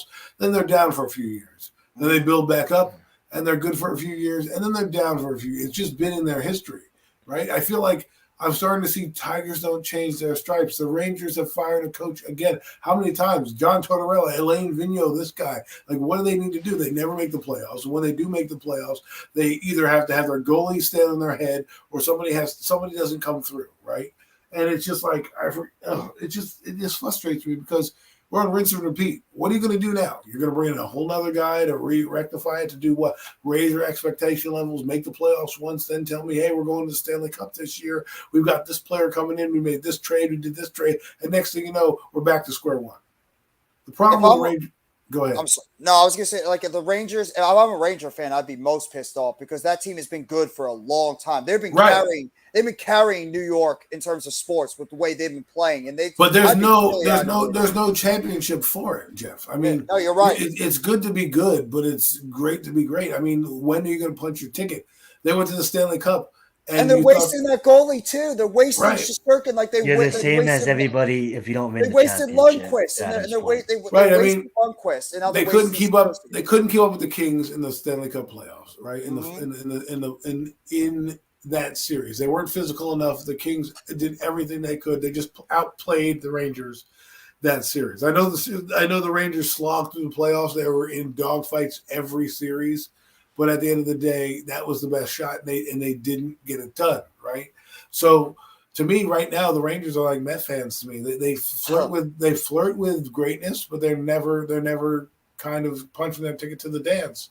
And here they are. And I thought they were going to go to be honest with you, at least the Eastern Conference Finals.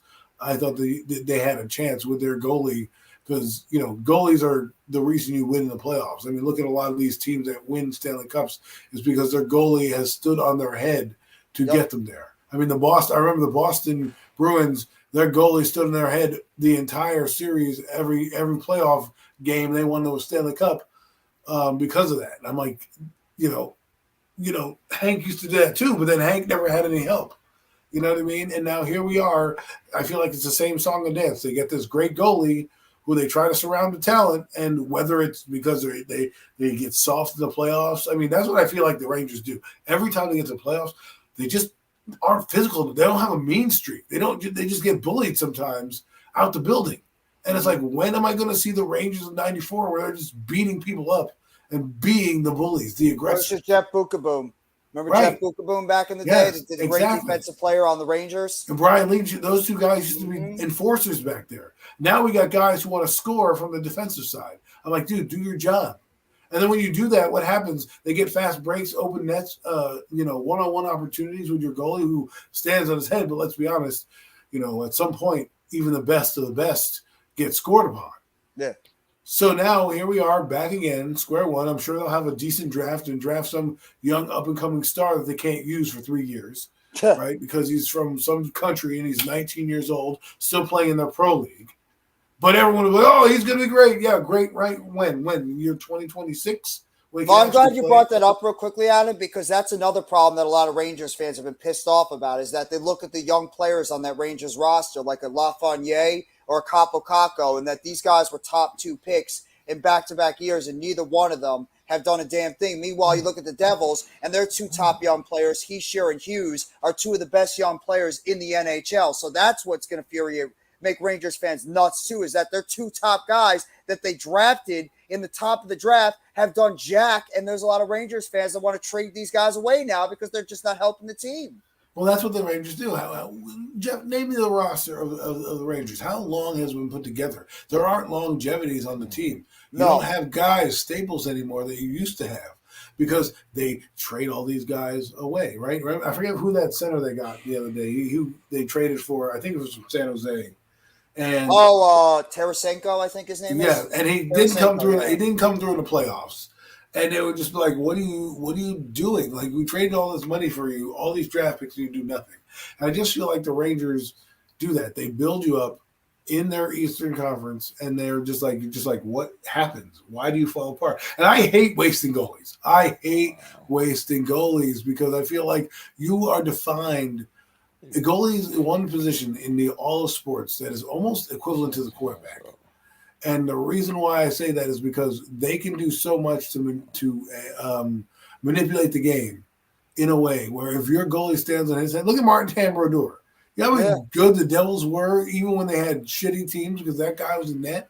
Well, they had a great defense too. Scott Stevens, Scott Niedermayer, Ken Danforth. Their defense was phenomenal. But I'm just saying, even as they evolved and those guys left, if Brodeur was in net, you knew you had a shot. No matter who was on the floor or on the ice with you. You can't even Hank, who I loved, you knew that there was cracks in his armor because when his team didn't score or play defense or he was under siege a lot, he just couldn't handle the pressure. The pipes would burst. You know what I'm saying? Yeah. And to me, I'm just over this Ranger team. And give me something good, man. Because every coach has gotten you to the playoffs or to the Stanley Cup, and you fired them. So it's like, what now? What are you going to do? Rangers need to become a tougher organization. I agree with you 100%. They need to become a better defensive team, and they need to become they need to become a tougher team. But it's the same thing every year, Jeff. Yeah. It's the same thing. Oh, I know. I feel bad for Rangers fans. I mean, well, personally, I don't, but because for Rangers fans, they need some type of change. I thought the firing of the coach made no sense. Tigers don't change their stripes. It's like you change the parts, but it's still the same result. Yeah. You know what I mean? Every time. And some to me, some organizations just don't change. What's going on, Mac? I think he's talking about the playoff basketball game. Right. What's going on?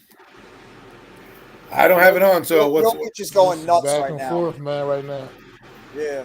Yeah, Joker's just playing out of his mind, trying to get this Denver team, get Denver back in this game. Nuggets is up 2-1. The Suns is leading this game 121. Ooh, nice steal. Oh, nope. Airball. Awesome. That being said, guys, is there any more talks on the NHL playoffs before we move into the NBA? They called that a foul? Or is it an offensive foul? Oh, wow. They called it an offensive foul. Okay. Well, if we're talking NBA playoffs, we should start with the Lakers. I was just about to say that. And what they're doing to the Golden State Warriors, who I have no idea if they're tired or whatnot, because 1 minute they look like world beaters, the next minute they're letting the Lakers just run up and down the floor on them and take leads from them. So I'm not sure what Golden State Warrior team is going to show up, to be honest with you. And Jordan Poole, you paid him all this money, he don't come through and do nothing. I mean, that's a third score. If that guy's on the floor scoring, it just helps everybody else out. You can't rely on two 35-year-old men, Klay Thompson and Steph Curry, to always have 30 to 35 to 40 points a night. It just cannot happen nowadays. Draymond Green needs to step up a little bit more. The defense of the Golden State Warriors right now is outmatched because they don't know how to guard Anthony Davis. LeBron James is an anomaly. You don't have, Andrew Wiggins. While Andrew Wiggins is playing well, he's not, LeBron James is an anomaly to cover.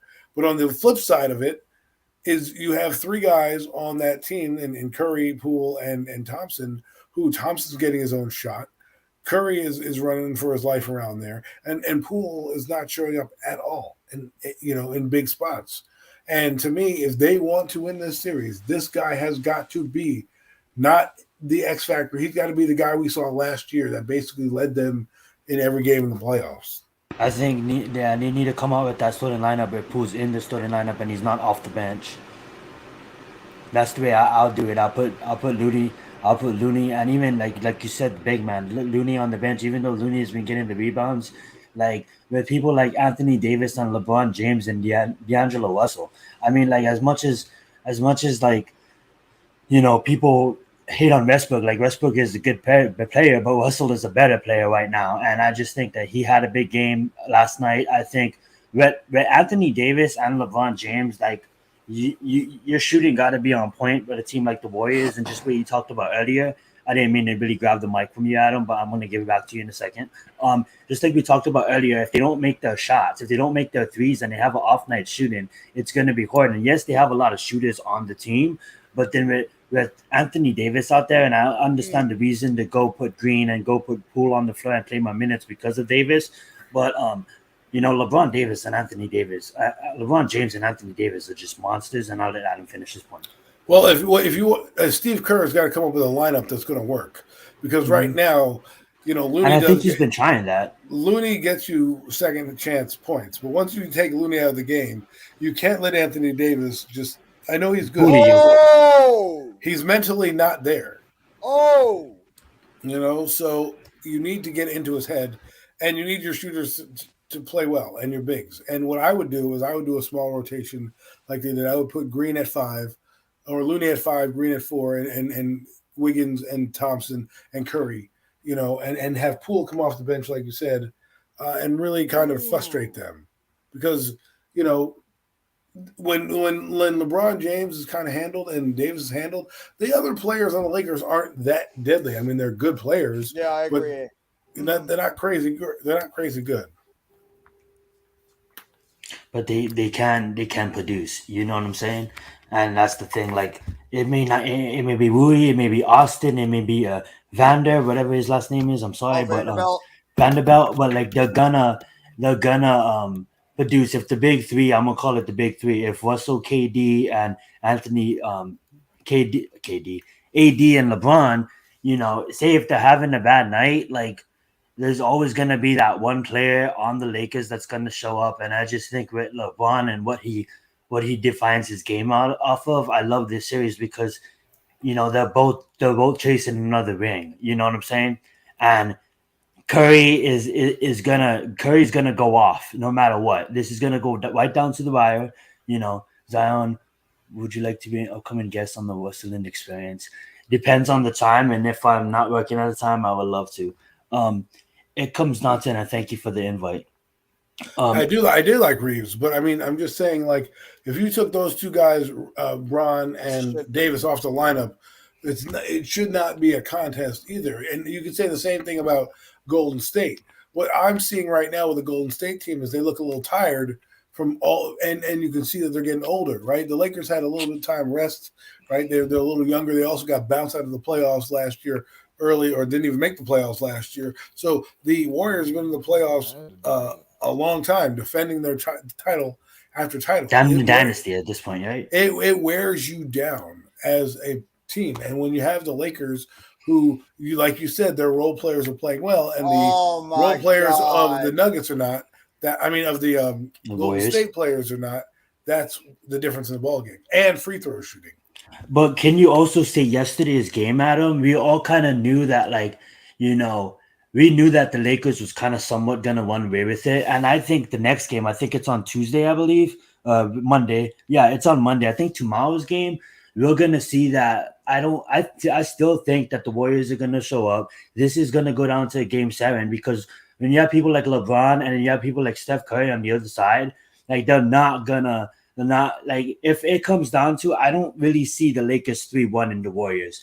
I see the Warriors coming back, tying this series up, and I just feel like exactly what you said, in the sense of they felt kind of flat yesterday. You know what I'm saying? I didn't really watch that much of the game, but the highlights that I did watch, they did seem kind of flat. But I kind of knew before the game, like we had, obviously he probably does it every single night, but LeBron James was there like 5.5 hours early taking shots. Like somehow you just knew that this was going to be the Lakers night. They was going to run away with it.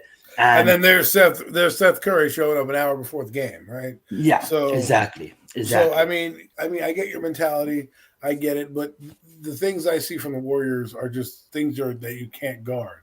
When they're on, and I'm sure they'll be on again. I'm sure they're not going to go down. Well, but this series real quickly looks like it's about to be 2-2 because the Suns are shooting 2 free throws, made them both with 22 seconds to go, and they're up by 5. So this looks like it's going to be knotted up at 2 between the Suns and the Nuggets. Listen, stranger things have happened. Let's not forget about Reggie Miller in the Garden. 8 seconds to go. I'm gonna grab some water real fast. Hold it down, guys. Wrecking that dream, and Spike Lee probably would have had an aneurysm if you're older, but no one will ever forget that choke job, him running down the court. That's when basketball was good, man. I feel like there's nobody in the playoffs really that is like when basketball was great.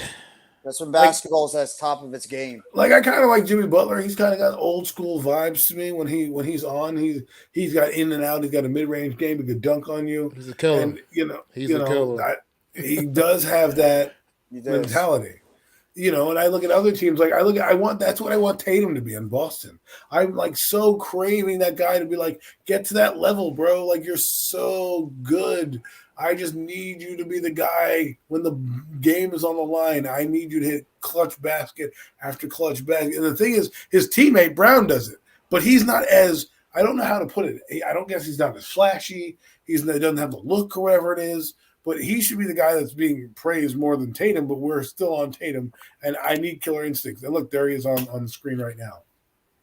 Marcus Smart is one of those guys. It's got like that Dogs, killer dog. mentality. There's like one dog. Like LeBron James ain't even a dog. I would take Butler over LeBron James just because I know what Butler's going to give me. You know, LeBron James to me is like he's a stat compiler. Yo, love him. Same thing about KD. The thing is, like, he's the greatest talent I've ever seen. Greatest athletic talent we've ever seen in the NBA. Hands down, bar none. The guy should not be doing the things that he's doing at 6'8". The guy is a freight train. But there's also things about his game, like a crab dribble and the way he, oh my God, kind of falters under pressure. You know, to me, that's it. Jokic just missed a wide open. He just Patrick Ewing that shit. Yo, he did. He had a wide open shot and he missed it. He just Patrick Ewing the fuck out of that. Why are you not dunking it? Dunk That's it. what I'm saying. That's Patrick Ewing. Patrick Ewing had the same. That Euro finesse shit, man. It's that. One of them Euro guys is finesse, man. Oh, why did he go up with the? Why did he go up? Yo, finesse guys. Man. Oh my God! Finish with the left. My God. All he had to do was finish with the layup off the left. You have no idea how sick it makes me to see Durant and his team coming back in this series, making it 2-2. You don't. I'd watch James Harden. I'd watch James Harden hit that game-winning shot earlier, and against the Celtics. And then this. They did it without Chris Paul tonight as well. Yeah, you made me. What made me sick is watching a reenactment of the Patrick Ewing shot that I never thought I'd see. That looked like Ewing at his finest when he had the lane and couldn't miss the bunny hop. And you're like, man, that's when the series really took a toll. Let's see if the Suns can do this, though. Let's see if they can pull it off. You know the Suns, man. They got a lot of guys in there that can mentally get in their own heads. So we'll see. Let's move into this series then. Adam, you can begin. Jeff, why don't Mac, why don't you begin? Suns versus Nuggets. Have you been watching all the games? And if you have been, what do you think about it? I mean, just watching a little bit here and there. I'm not like a super NBA fan that I used to be, but absolutely, the NBA playoffs they've been just been an interesting playoff so far this year, this season, man. Honestly, in this series here, evening up now at 2 apiece, man. So see what's going on. Going back to Denver for Game 5, man. Joker did everything he could, even though he had that little misstep here down the stretch here, missing that wide open shot. Like you said, all you gotta do is hammer it down. But those Euro guys is the finesse guys that didn't work out for him. He picked up his dribble too early. That's the problem. That lane. He picked his dribble up too early. If he takes one more bounce, he can throw that down. So far. Fight. But so far here, like you say, you're getting a good series here between these two right here. Top seed Denver, man, got their work cut out for them. They got to, I think, puts their back against the wall a little bit. They got to definitely go home, defend their home court, and get it done in Denver in Game 5. So we'll see how it goes from here, man. But it's been a pretty exciting series so far. This game here was a good one, back and forth down the stretch. Yeah. Much better games today compared to what they were yesterday. And I mean, I think with Denver, they need to get some more help for Jokic and Jamal Murray. Michael Porter Jr. has got to do a better job in terms of his consistent scoring because that kid could be developing into a young star. He's just got to be more consistent offensively. They need to get more from their bench. And the Suns right now, it's pretty much that duo of Devin Booker and Kevin Durant. Those two guys have been unstoppable right now in these two games in Phoenix. So the Nuggets got to do a better job in terms of covering those two guys and making some of those other players try to beat them. Make a Cameron Payne beat you. Make a DeAndre Ayton beat you. Make some of these other role players on the team or secondary players beat you. It can't just be Kevin Durant and Devin Booker putting up 30 points all the time. Just win your home games, Denver. Just win your home games. When it comes to a team that is the number one seed or like the better seed in the playoffs, just win your home games. That's it. You have the advantage there, right? Like that's why the Golden State Warriors are in a dogfight because right now they need to tie the series up so they have the advantage, going forward if it goes to Game 7. Same thing with Denver here. Denver needs to come back, win their game. Don't matter. You can push it to 7 because you have your home crowd involved. Now, I'm not saying that's the way you necessarily want to go, But that's what it's been in these type of series. If you are a better team, you need to tie it up. And Denver's a better team. They've got right now they've got the 2 games at home left if they go to 7, right? Mm-hmm. So it goes 1 at Denver, 2 in Denver, and 1 in Phoenix. Win those 2 games, and we're not talking about this. And I'm not counting out that Golden State Warriors team. I know they didn't look in Game 3, but the game before that, they absolutely tore apart the Lakers too. So, I mean, there's been 2 blowouts in that series so far where the Warriors were having their way against the Lakers in Game 2, and then vice versa in Game 3, it was the other way around. I just think if they can find a way to take Anthony Davis out of that game, the Lakers are going to have a harder time of trying to be able to contend against that Warriors team, especially if they're able to shoot the ball. But Anthony Davis, then you're getting good contributions from guys like Jared Vanderbilt, Austin Reeves, Roy Achimara, these other, role players on that team, along with LeBron James and Anthony Davis. Those are the guys that are really stepping up and putting their mark on that series. Whereas Klay Thompson, Jordan Poole, Draymond Green, who's got to keep his head on straight because you're just waiting for Draymond Green to explode in another one of these moments. Like, those guys on the Warriors, other than Steph Curry, have got to play more consistent because if they can knock down their shots, especially from behind the arc, the Warriors are as tough of a team to beat because that team can shoot the lights out any single game. But they need to do a better job in guarding against Anthony Davis and also make sure that those other bit players don't go off for the type of games that they've been having, especially in Game 3. Well, I want to say this real fast. We ran into that Nuggets and Phoenix where you guys was talking. I was hearing, but also looking at these stats, and you guys brought up 2 good points: team game, and Jeff, the bench.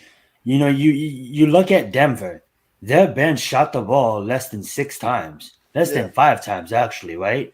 Mm-hmm. You're not gonna win a basketball game when your bench is taking less than 5 shots. I mean, like, easily. What player is going to get the ball and what player is going to shoot. You know what I'm saying? And I may not be a super advanced and I can know the in and outs of basketball. I'm not a coach. But what I would say is, like, you're not going to get the job done. You could have easily stole this game right underneath the Suns and be up 3-1. But yet, that 50, it's great. That over 50, it's great. But what does it matter when your bench is not doing anything? Gordon's not showing up. Porter's not showing up. You know what I'm saying? Like Murray and Jokic, you guys are good, but you guys can't do it by your guys' selves. And I'll let you guys continue. Well, I mean, like the Phoenix Suns have always been this team that has been good, but then choked it away. Right now, they're, again, tied 2-2. Let's see if they can get over the hump and do something because you brought in Kevin Durant to be a championship team, not be a team that's bounced in the playoffs. So, we expect their stars to do well. The thing is, Mac probably will know this, and Jeff, back in the day when we watched the playoffs, the home team was always good because their role players always did well at home. It's then your role players had to do well on the road was what really won you series, right? And so right now we want to see the role players do well on the road because, like you said, when you go back to Denver, all those guys, that basket's gonna be like the ocean, man, to them. Yeah. They'll be able to shoot the lights out the gym. Like, for example, the Lakers, the Curry and Klay Thompson are in a dogfight because if they lose this game, they basically have to be perfect here on out, right? But if they win Game 4 and tie up the series, again, now the series goes back to them and the pressure's back on the Lakers. So here we are with the Suns. The pressure is on you. You got to steal this game in Denver in order for me to believe that you have a chance to win the series.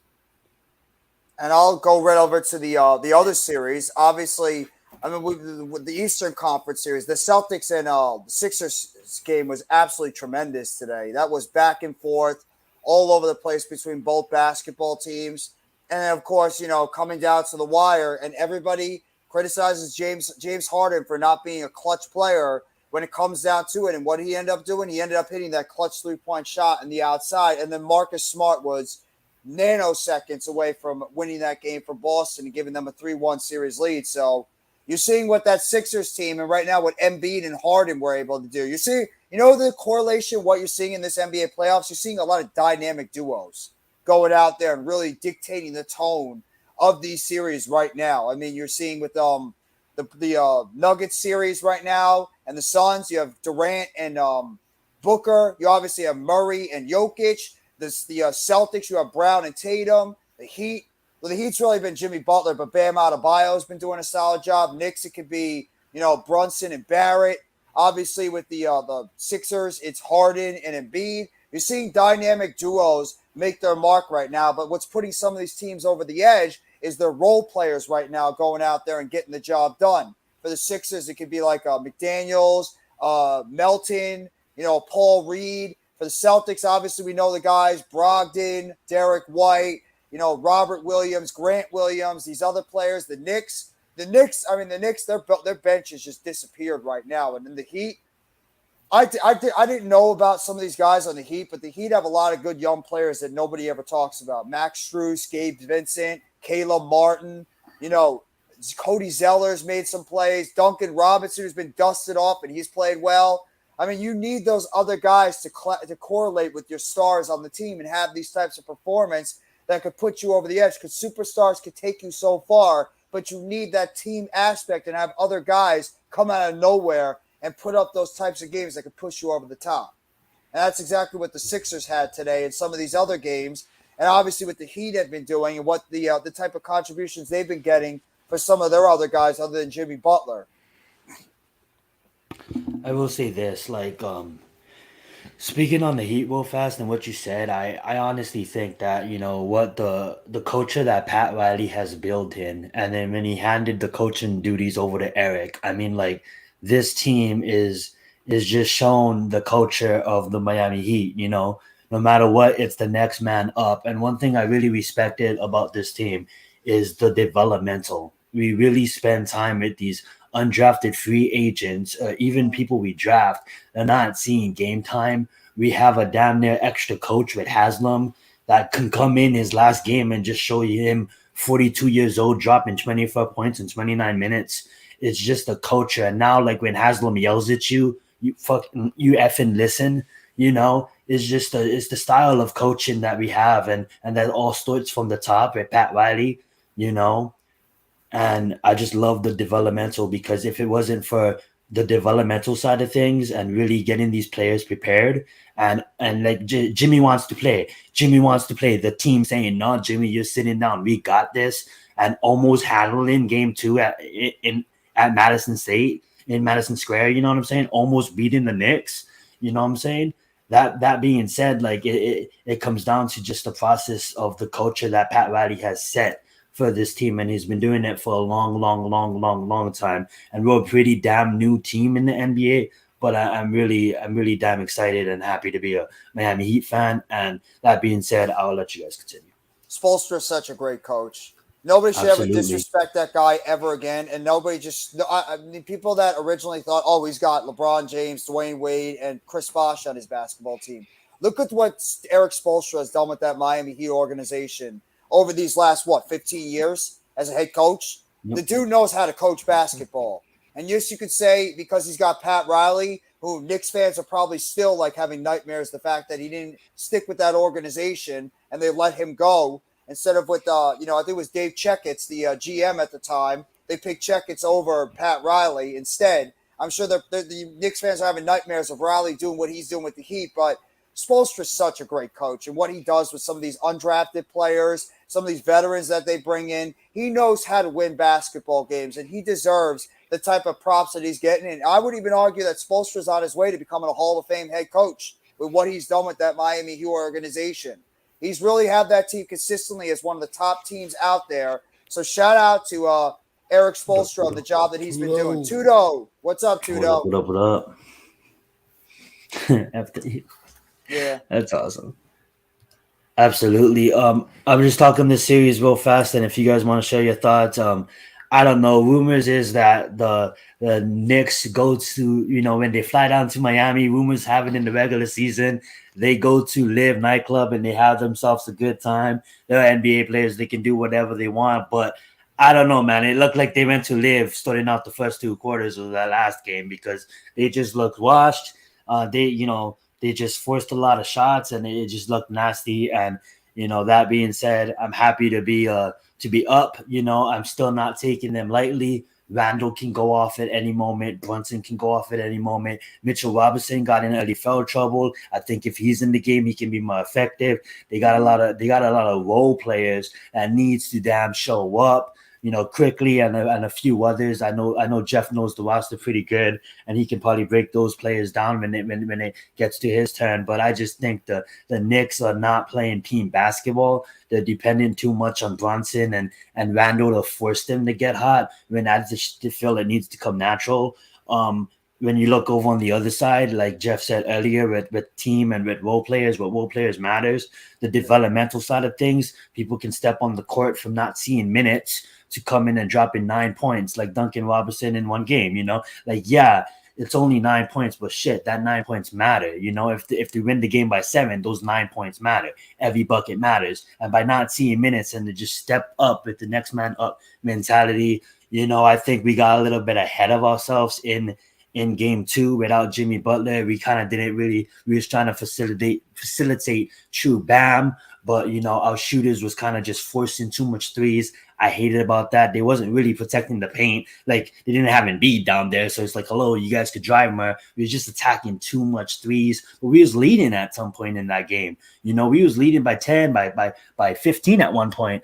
But they came back and they won it at home. It's fine. But one thing that we're good at, we're going to defend home court. And, fourth quarter Jimmy, playoff Jimmy, whatever you want to call it. I call it Super Saiyan Jimmy, Goku mode. As long as Goku's on the floor and he got his Z fighters behind him. Speaking of which, we got fellow Z fighter. This is cheesy. This is cringe. But we got Tyler and Victor out. I'm just going to call them players. I want to stop with the DBZ references. But we got some players out with some important pieces. We got Victor Oladipo and we got Tyler Hero out. And we're still doing this to these teams. Now, I'm not going to overlook the Knicks, but one thing that is scary is that Maxey, Harden, and Embiid. That scares me. But hopefully we just handle the Knicks and we look at that. If that is the matchup, I'm not too scared about Boston. We're gonna one shoot Boston. We want revenge. I'm scared of the Sixers. That's who I'm scared of. So we'll see what happens. We gotta handle business first. I'm gonna go with the Knicks, and I haven't been scared of any team in this series. But the 76ers, man, I don't know. Something about them scares me. With that being said, I'm going to let you guys take it over. I wouldn't be scared of the Sixers. They're too inconsistent too. They're too inconsistent. I love that. Yeah. There's no team in the there's no team in the Eastern Conference that should scare anybody. They've all been inconsistent. They've all been playing erratic. I mean, the Sixers have had moments. If it's not Embiid and Harden going off, that team has been so damn inconsistent. Boston has just not looked like Boston from last year. Milwaukee. I mean, we already saw what happened in Milwaukee. I mean, your team. I think your team actually might be the scariest team in the Eastern Conference right now because of what Jimmy Butler has been able to do. And the Knicks, Brunson, Barrett, and Randall. They're the guys on that team, but their bench has done nothing. Their bench has been such an albatross for that team. Obi Toppin has had 2 miserable games in a row. Quickly got hurt. I don't know if you saw that. Quickly sprained his ankle at the end of that game. Yep, absolutely. In game 3. So, I mean, that's another guy. Josh Hart being moved into the starting lineup. I thought that was a counter. Now, Josh Hart been playing good basketball. I have to say that. If there's one player, the starting lineup, but no, absolutely. Continue. They should have kept him on the bench. That was a counterproductive move because you need scoring off the bench, and I didn't like that move by Tom Thibodeau. The same how we use Kyle off the bench, a champion, one with the Raptors. We use him off the bench. That's what they continue to do with Hort. Continue. No, exactly. You're absolutely right. They should be able to continue to have Art coming off the bench and doing that scoring. Instead, they put Grimes on the bench, and Grimes isn't really, he's still a young player dealing with a shoulder injury. That was a counterproductive move, and I think it's hurt the Knicks. And also Julius Randle. Toppin had a terrific first game for the Knicks in game 1. Second, Julius Randle comes back in game 2. Toppin has been miserable. So, I mean, I think that's might have hurt that kid's psychology. And like you said, Mitchell Robinson, the fact that guy can't stay out of foul trouble has altered this series because Bam Adebayo has had his way in the center position. So that's a big difference right there, too. Taj. Hey, Taj.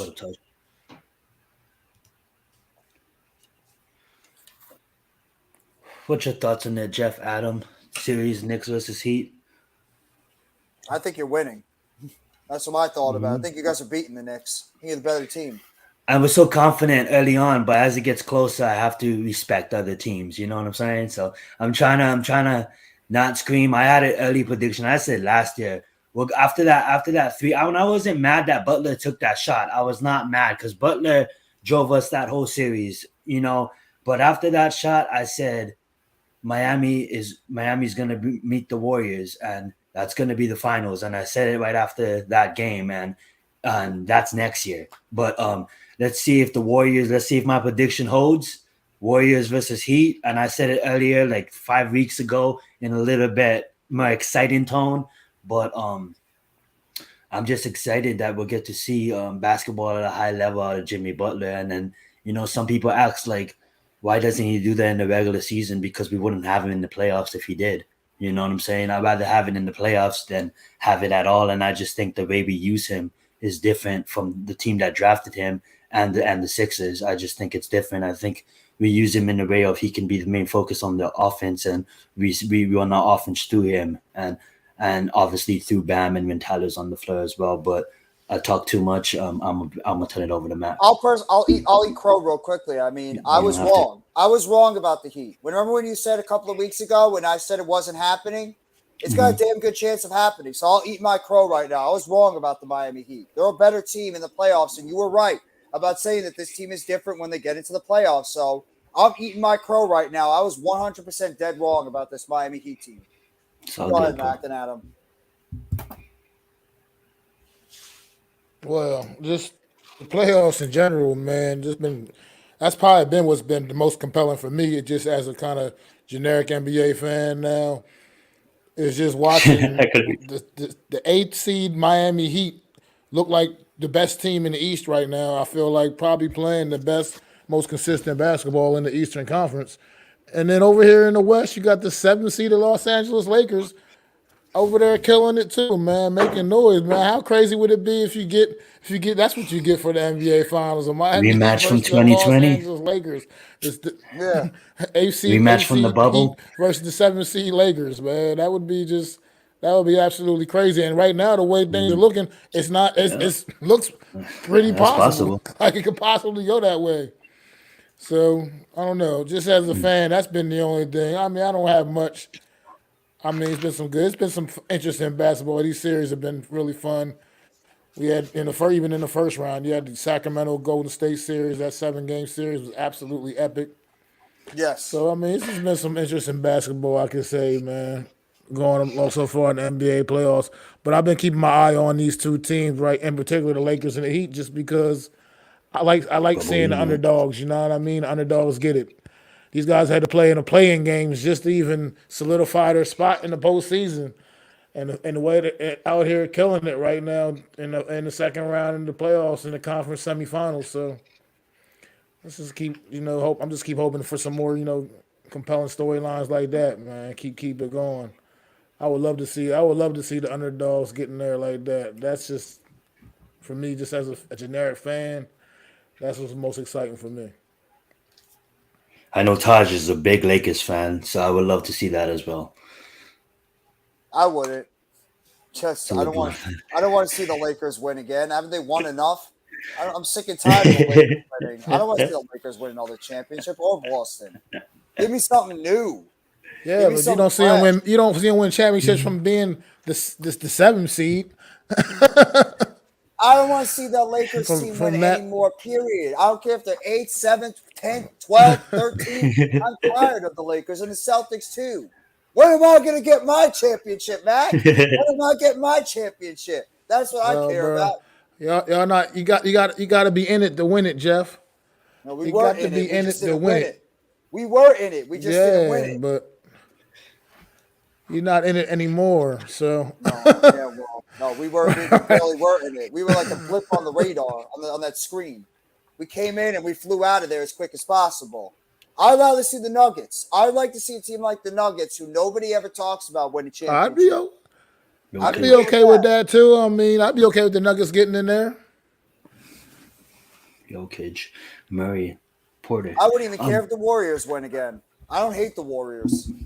This is a little bit out of topic, but still on topic. Real fast before you guys go. I know they have like a 7% chance in the lottery, but imagine I know you guys probably don't know that much players or haven't been looking into it. I really only know Victor and Victor Scoot. Webb and what you want? You think you can Victor Webb and Yana? No, I'm thinking about Damian Lillard, bro, and the Trailblazers, bro. 7% chance, man. If Victor and Damian Lillard has a chance to play with each other, What's up, bro? and what's up after? I know there's been a lot of knocks on Victor, but I'm one of those guys that think Victor's going to come up? in and produce, and I think that he needs a right team to come in and produce for. I think Scoot Henderson's going to be pretty good too from Team Unite. It's Zion. You know what Yes, time it is? You know what time it is, bro? it's Dame time. It's Dame time. And you know what It's Dame Dame time is going to be time. happening? Right here, baby. Coming down to Brooklyn, baby. That's what Dame time is going to be happening. Brooklyn this offseason. If they draft Victor, he might stay. Bro, we're not. If they get a chance, not 7% happening. chance. There's a 7% chance that the lottery ball could come up and it could be Portland. That would just blow my mind because I want to see Dame Leonard with players. And if he comes to Nets, I'm happy. I just want to see Dame time because I'm a big fan of Dame time, man, and I want to see him get one. You know what I'm saying? And the same reason why I want to see Jimmy get one. You know, Jimmy has never won on any level of basketball. He's never won. And guys like that, like Paul George has never won on any level. Paul George is never on the damn court. Yes. You have a point there, and you know I'm a big Now fan there's of Paul Kawhi George, Leonard. but, Neither of them. you know. With that being said, I want to see guys like that win, and if somehow Dame time can get, and I'm not discounting the guy they got there in Jokic or whatever his name is. I'm sorry, slaughtered it, but he's great for them. But man, Victor, that's gonna be something Just else. I don't want to see James Harden win. That'd be a nightmare if I had to watch James Harden win a championship. That would hurt.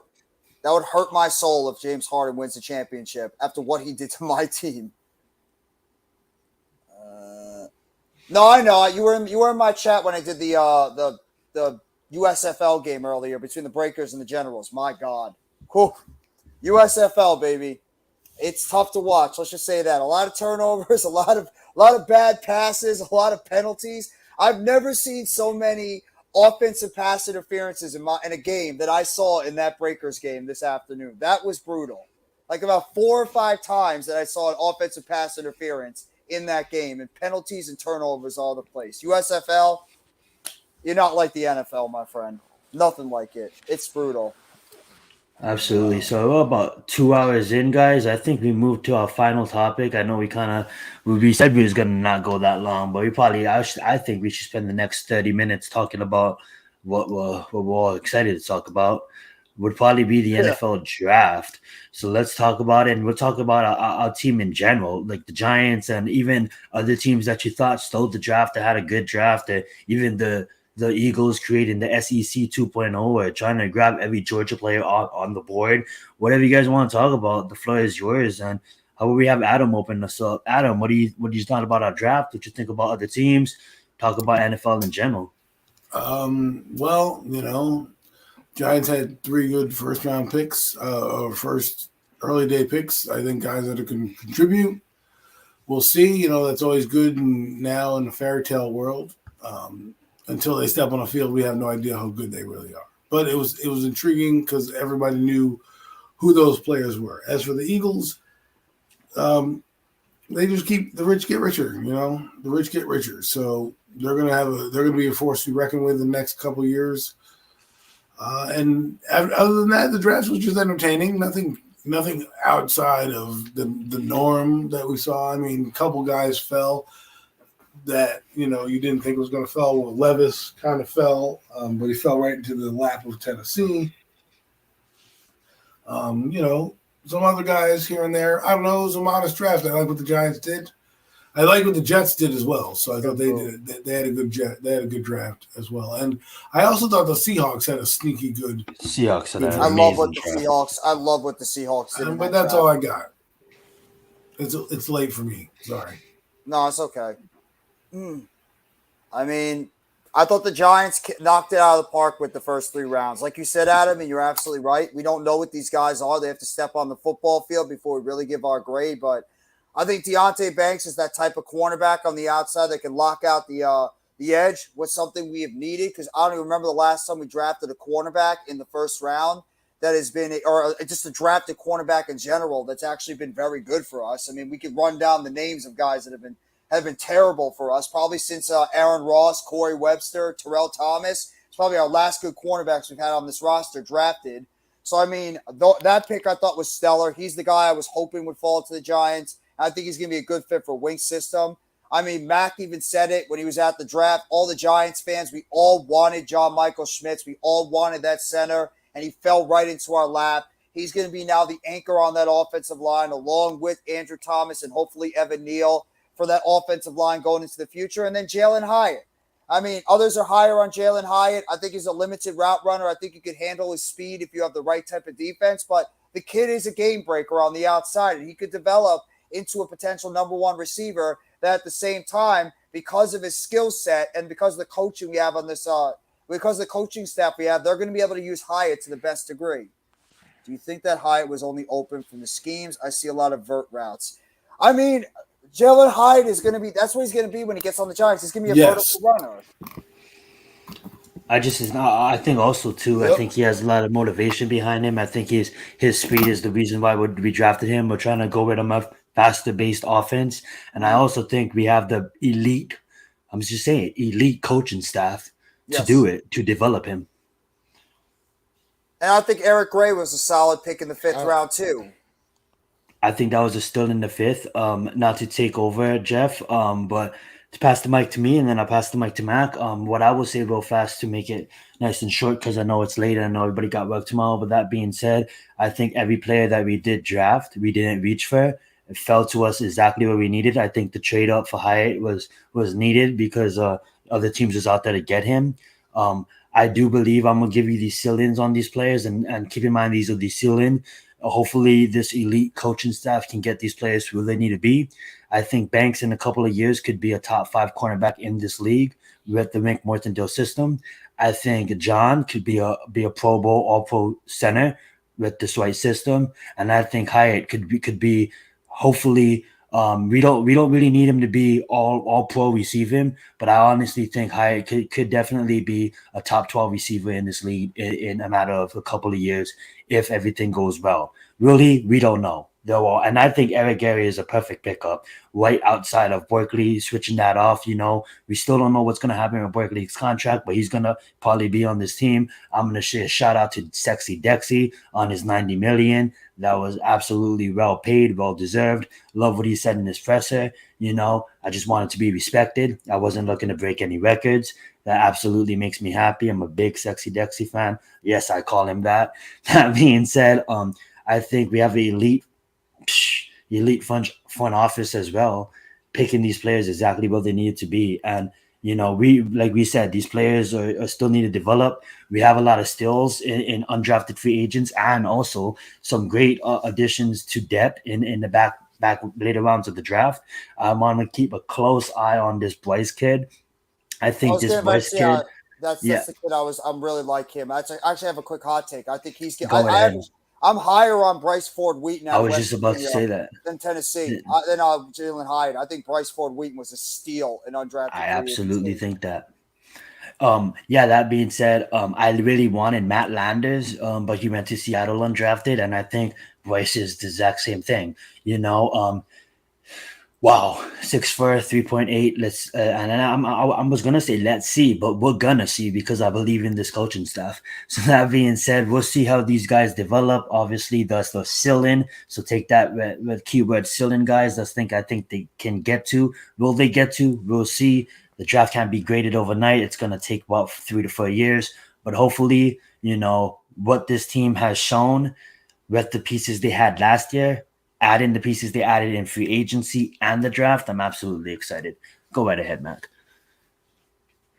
Well, before I get to the draft answer after the huddles question down there, man, I'd go with probably like a Dan Marino, man. In my opinion, jumps out off the page at me. Dan Marino, Steve Largent. So many big time players that came short of a ring, but. Those two jump off the page as just being absolute, very dominant players at their positions, and just never being able to get over the hump. Dan Marino, obviously, as Tommy retired, was pretty much had most of the passing records in the bag. Man, had them shattered, as a matter of fact. But it's just tough that he only got an opportunity once to even play in the Super Bowl his rookie season, and the rest of his career he just was chasing that title and never was able to get it. One of the greatest quarterbacks, obviously, to ever play the game. Steve Largent, a lot of people don't talk about very much, but he was an amazing wide receiver throughout the '80s, man, rivaling Jerry Rice's greatness, honestly, but playing on absolutely pathetic and sorry Seattle Seahawks football teams in the '80s. I mean, Steve Largent was a stud wide receiver, man. I would type of guy that's unfortunate was never able to get a ring on that finger, man. But as far as the draft goes, I think the Giants knocked it out the park in the draft. Absolutely. I mean, Deontay Banks just comes in. He's automatic. He's your starting. He's your number two cornerback now. Just comes in right from the gate on the outside. It gives you opportunity now to really have a good competitive battle for that slot cornerback spot because you already know Adoree Jackson, Deontay Banks, those are your two starters on the outside. That's not even up for debate. That's that. That's what it's going to be, barring like any kind of injuries or something going into the season. So now you got Cordell Flott, Aaron Robinson, you got uh, Darnay Holmes, you got these guys battling it out. Who's going to really get on the field, get those snaps in the slot corner spot? It's going to be some great competition in training camp. And then John Michael Smith's pick. Come on, man. Forget about it, man. Forget about it. Forget about it. That man should not have been on the board still. He should not have fell to the New York Giants, but he did. And like Jeff said it best, we got the anchor now. We got a center that actually knows how to play the center position, and it's going to be a game changer. I guarantee. This offensive line is now, I think, finally going to be trending in the right direction. If Evan Neal can take that next step and develop into the player we hope that we drafted, oh man, I'm feeling good about this offensive line this year, man. Finally, it'll be the first time in a while that I can say I feel pretty good about the New York Giant O line. And I personally love the Jalen Hyatt pick. I love moving up to number 73, picking and grabbing him in the third round. I thought that it was a time to do that, get that game changer, man, get that a guy that's a big game breaking receiver. Like somebody said, I mean, Darius Slayton with hands. I mean, I agree with I that love that. assessment. Darius Slayton he's a burner, but he'll break your heart with the big drops. You know what I mean? Jalen Hyatt's hands look to be a little bit more dependable. I mean, and just adds that extra speed dynamic to this New York Giant offense. And you already touched on Eric Gray, sneaky good pick in the fifth round there. I think he could be a good complement to Saquon Barkley for sure. He has some of the similar skill sets. He's a good receiving back, running back as well. So he can make plays in the passing game as well. And he'll stick his nose up in there and pick up them blitzes too, man. So sneaky good pick in Eric Gray. New York Giants got all four of their day three picks signed up. It's time to get these other signed already. Let's get these other guys signed now. Let's get in the training camp, man. Let's go. I'm ready, man. This is gonna be some good stuff. I'm not gonna talk about the other teams right now. The Eagles. I'm just this fucking team, man. The fucking Eagles, man. This team. How you should not be able to be this good and still be making the kind of moves you're making on draft day, man. The DeAndre Swift trade is still got my head exploding right now. Like, how do you acquire DeAndre Swift and give up absolutely nothing essentially? It's just it's just crazy How to do you me. I get just Jalen can't Carter and figure Nolan that one Smith? out. How? Nolan Smith falls to them How do you too. get Exactly. Jalen How Carter does and Nolan Nolan Smith Smith? fall to It's them? just Oh, and then they unbelievable got with this Kelly. with They this got team, Eli man. Ricks and But Kelly Ringo. Yeah, they got Ringo as well. That's crazy. You know, one thing that I'm gonna have a bold take right now. Like I was surprised. I'm not gonna act like I wasn't. But Gibbs to the Lions, I just think was the smartest pick ever. I mean, like if you not smartest pick ever, but for them, if you rank a running back as high as they did, and like I don't know if you guys seen the videos, their GM was fired up. Like they probably ranked him like if Bijan was A, then he's A1, and they probably ranked him A2 because they had this kid so high on their board for them to draft him at 12. But one thing I looked at is like, look at that division. I mean, like, yeah, you got Minnesota who took Addison. That's going to be a monster as well with Jefferson and Addison. But look at the D line in that division. Like, name me a D line that really is going to stop the Lions from winning the football with their O line. Lions have one of the best O line in the league, and that division doesn't have D line. And then both take. I know who the Vikings are, but I have the Lions winning that division outright. And I just have early bold prediction. The Lions will get eliminated in the playoffs, but the Lions will win that division. Early bold prediction because no one's going to stop the run in that division. Now, and to steal Hayden Hooker and let him develop, what will happen with that? So that's my bold take of the night. I don't know if you guys have any bold takes. Surprising that they took him, but understanding them so. So you guys have any bold takes or want to talk about any other teams before we get out of here? Yeah, I don't know what Washington was thinking when they took Emmanuel Forbes as early as they did. That was a very odd pick. And I thought there was better quality corners on the board. Yeah. I don't know why unless they think that Forbes is going to fit their system a lot better than a Gonzalez, a Banks, or these other guys. That one surprised me. The fact they traded up and or the fact that they got him instead of some of these other highly ranked cornerbacks. So that one threw me off by a little bit too. I forget whose video I was watching. But I don't know how you guys are going to. I was gonna say I got just something. I don't know how you got. As a Giants fan, it's hard to say, but once again, I think the Cowboys pick Mozzie Smith. He's gonna prove a lot of people wrong that feel like the Cowboys overreached for him with that first round selection. I think he's gonna pay dividends for that Cowboys defense in the middle of their defense and really help them become a much better run stopping defense, man. And help Micah Parsons out a lot more, keeping him a little bit more clean and having them a few more free rushes to the quarterback.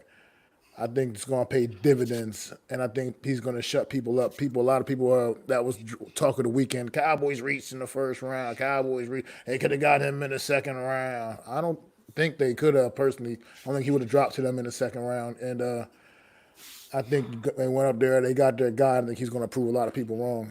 Unfortunately, he's playing with that dumbass star on his helmet. But yeah, I wanna say this. I'll double down on that too.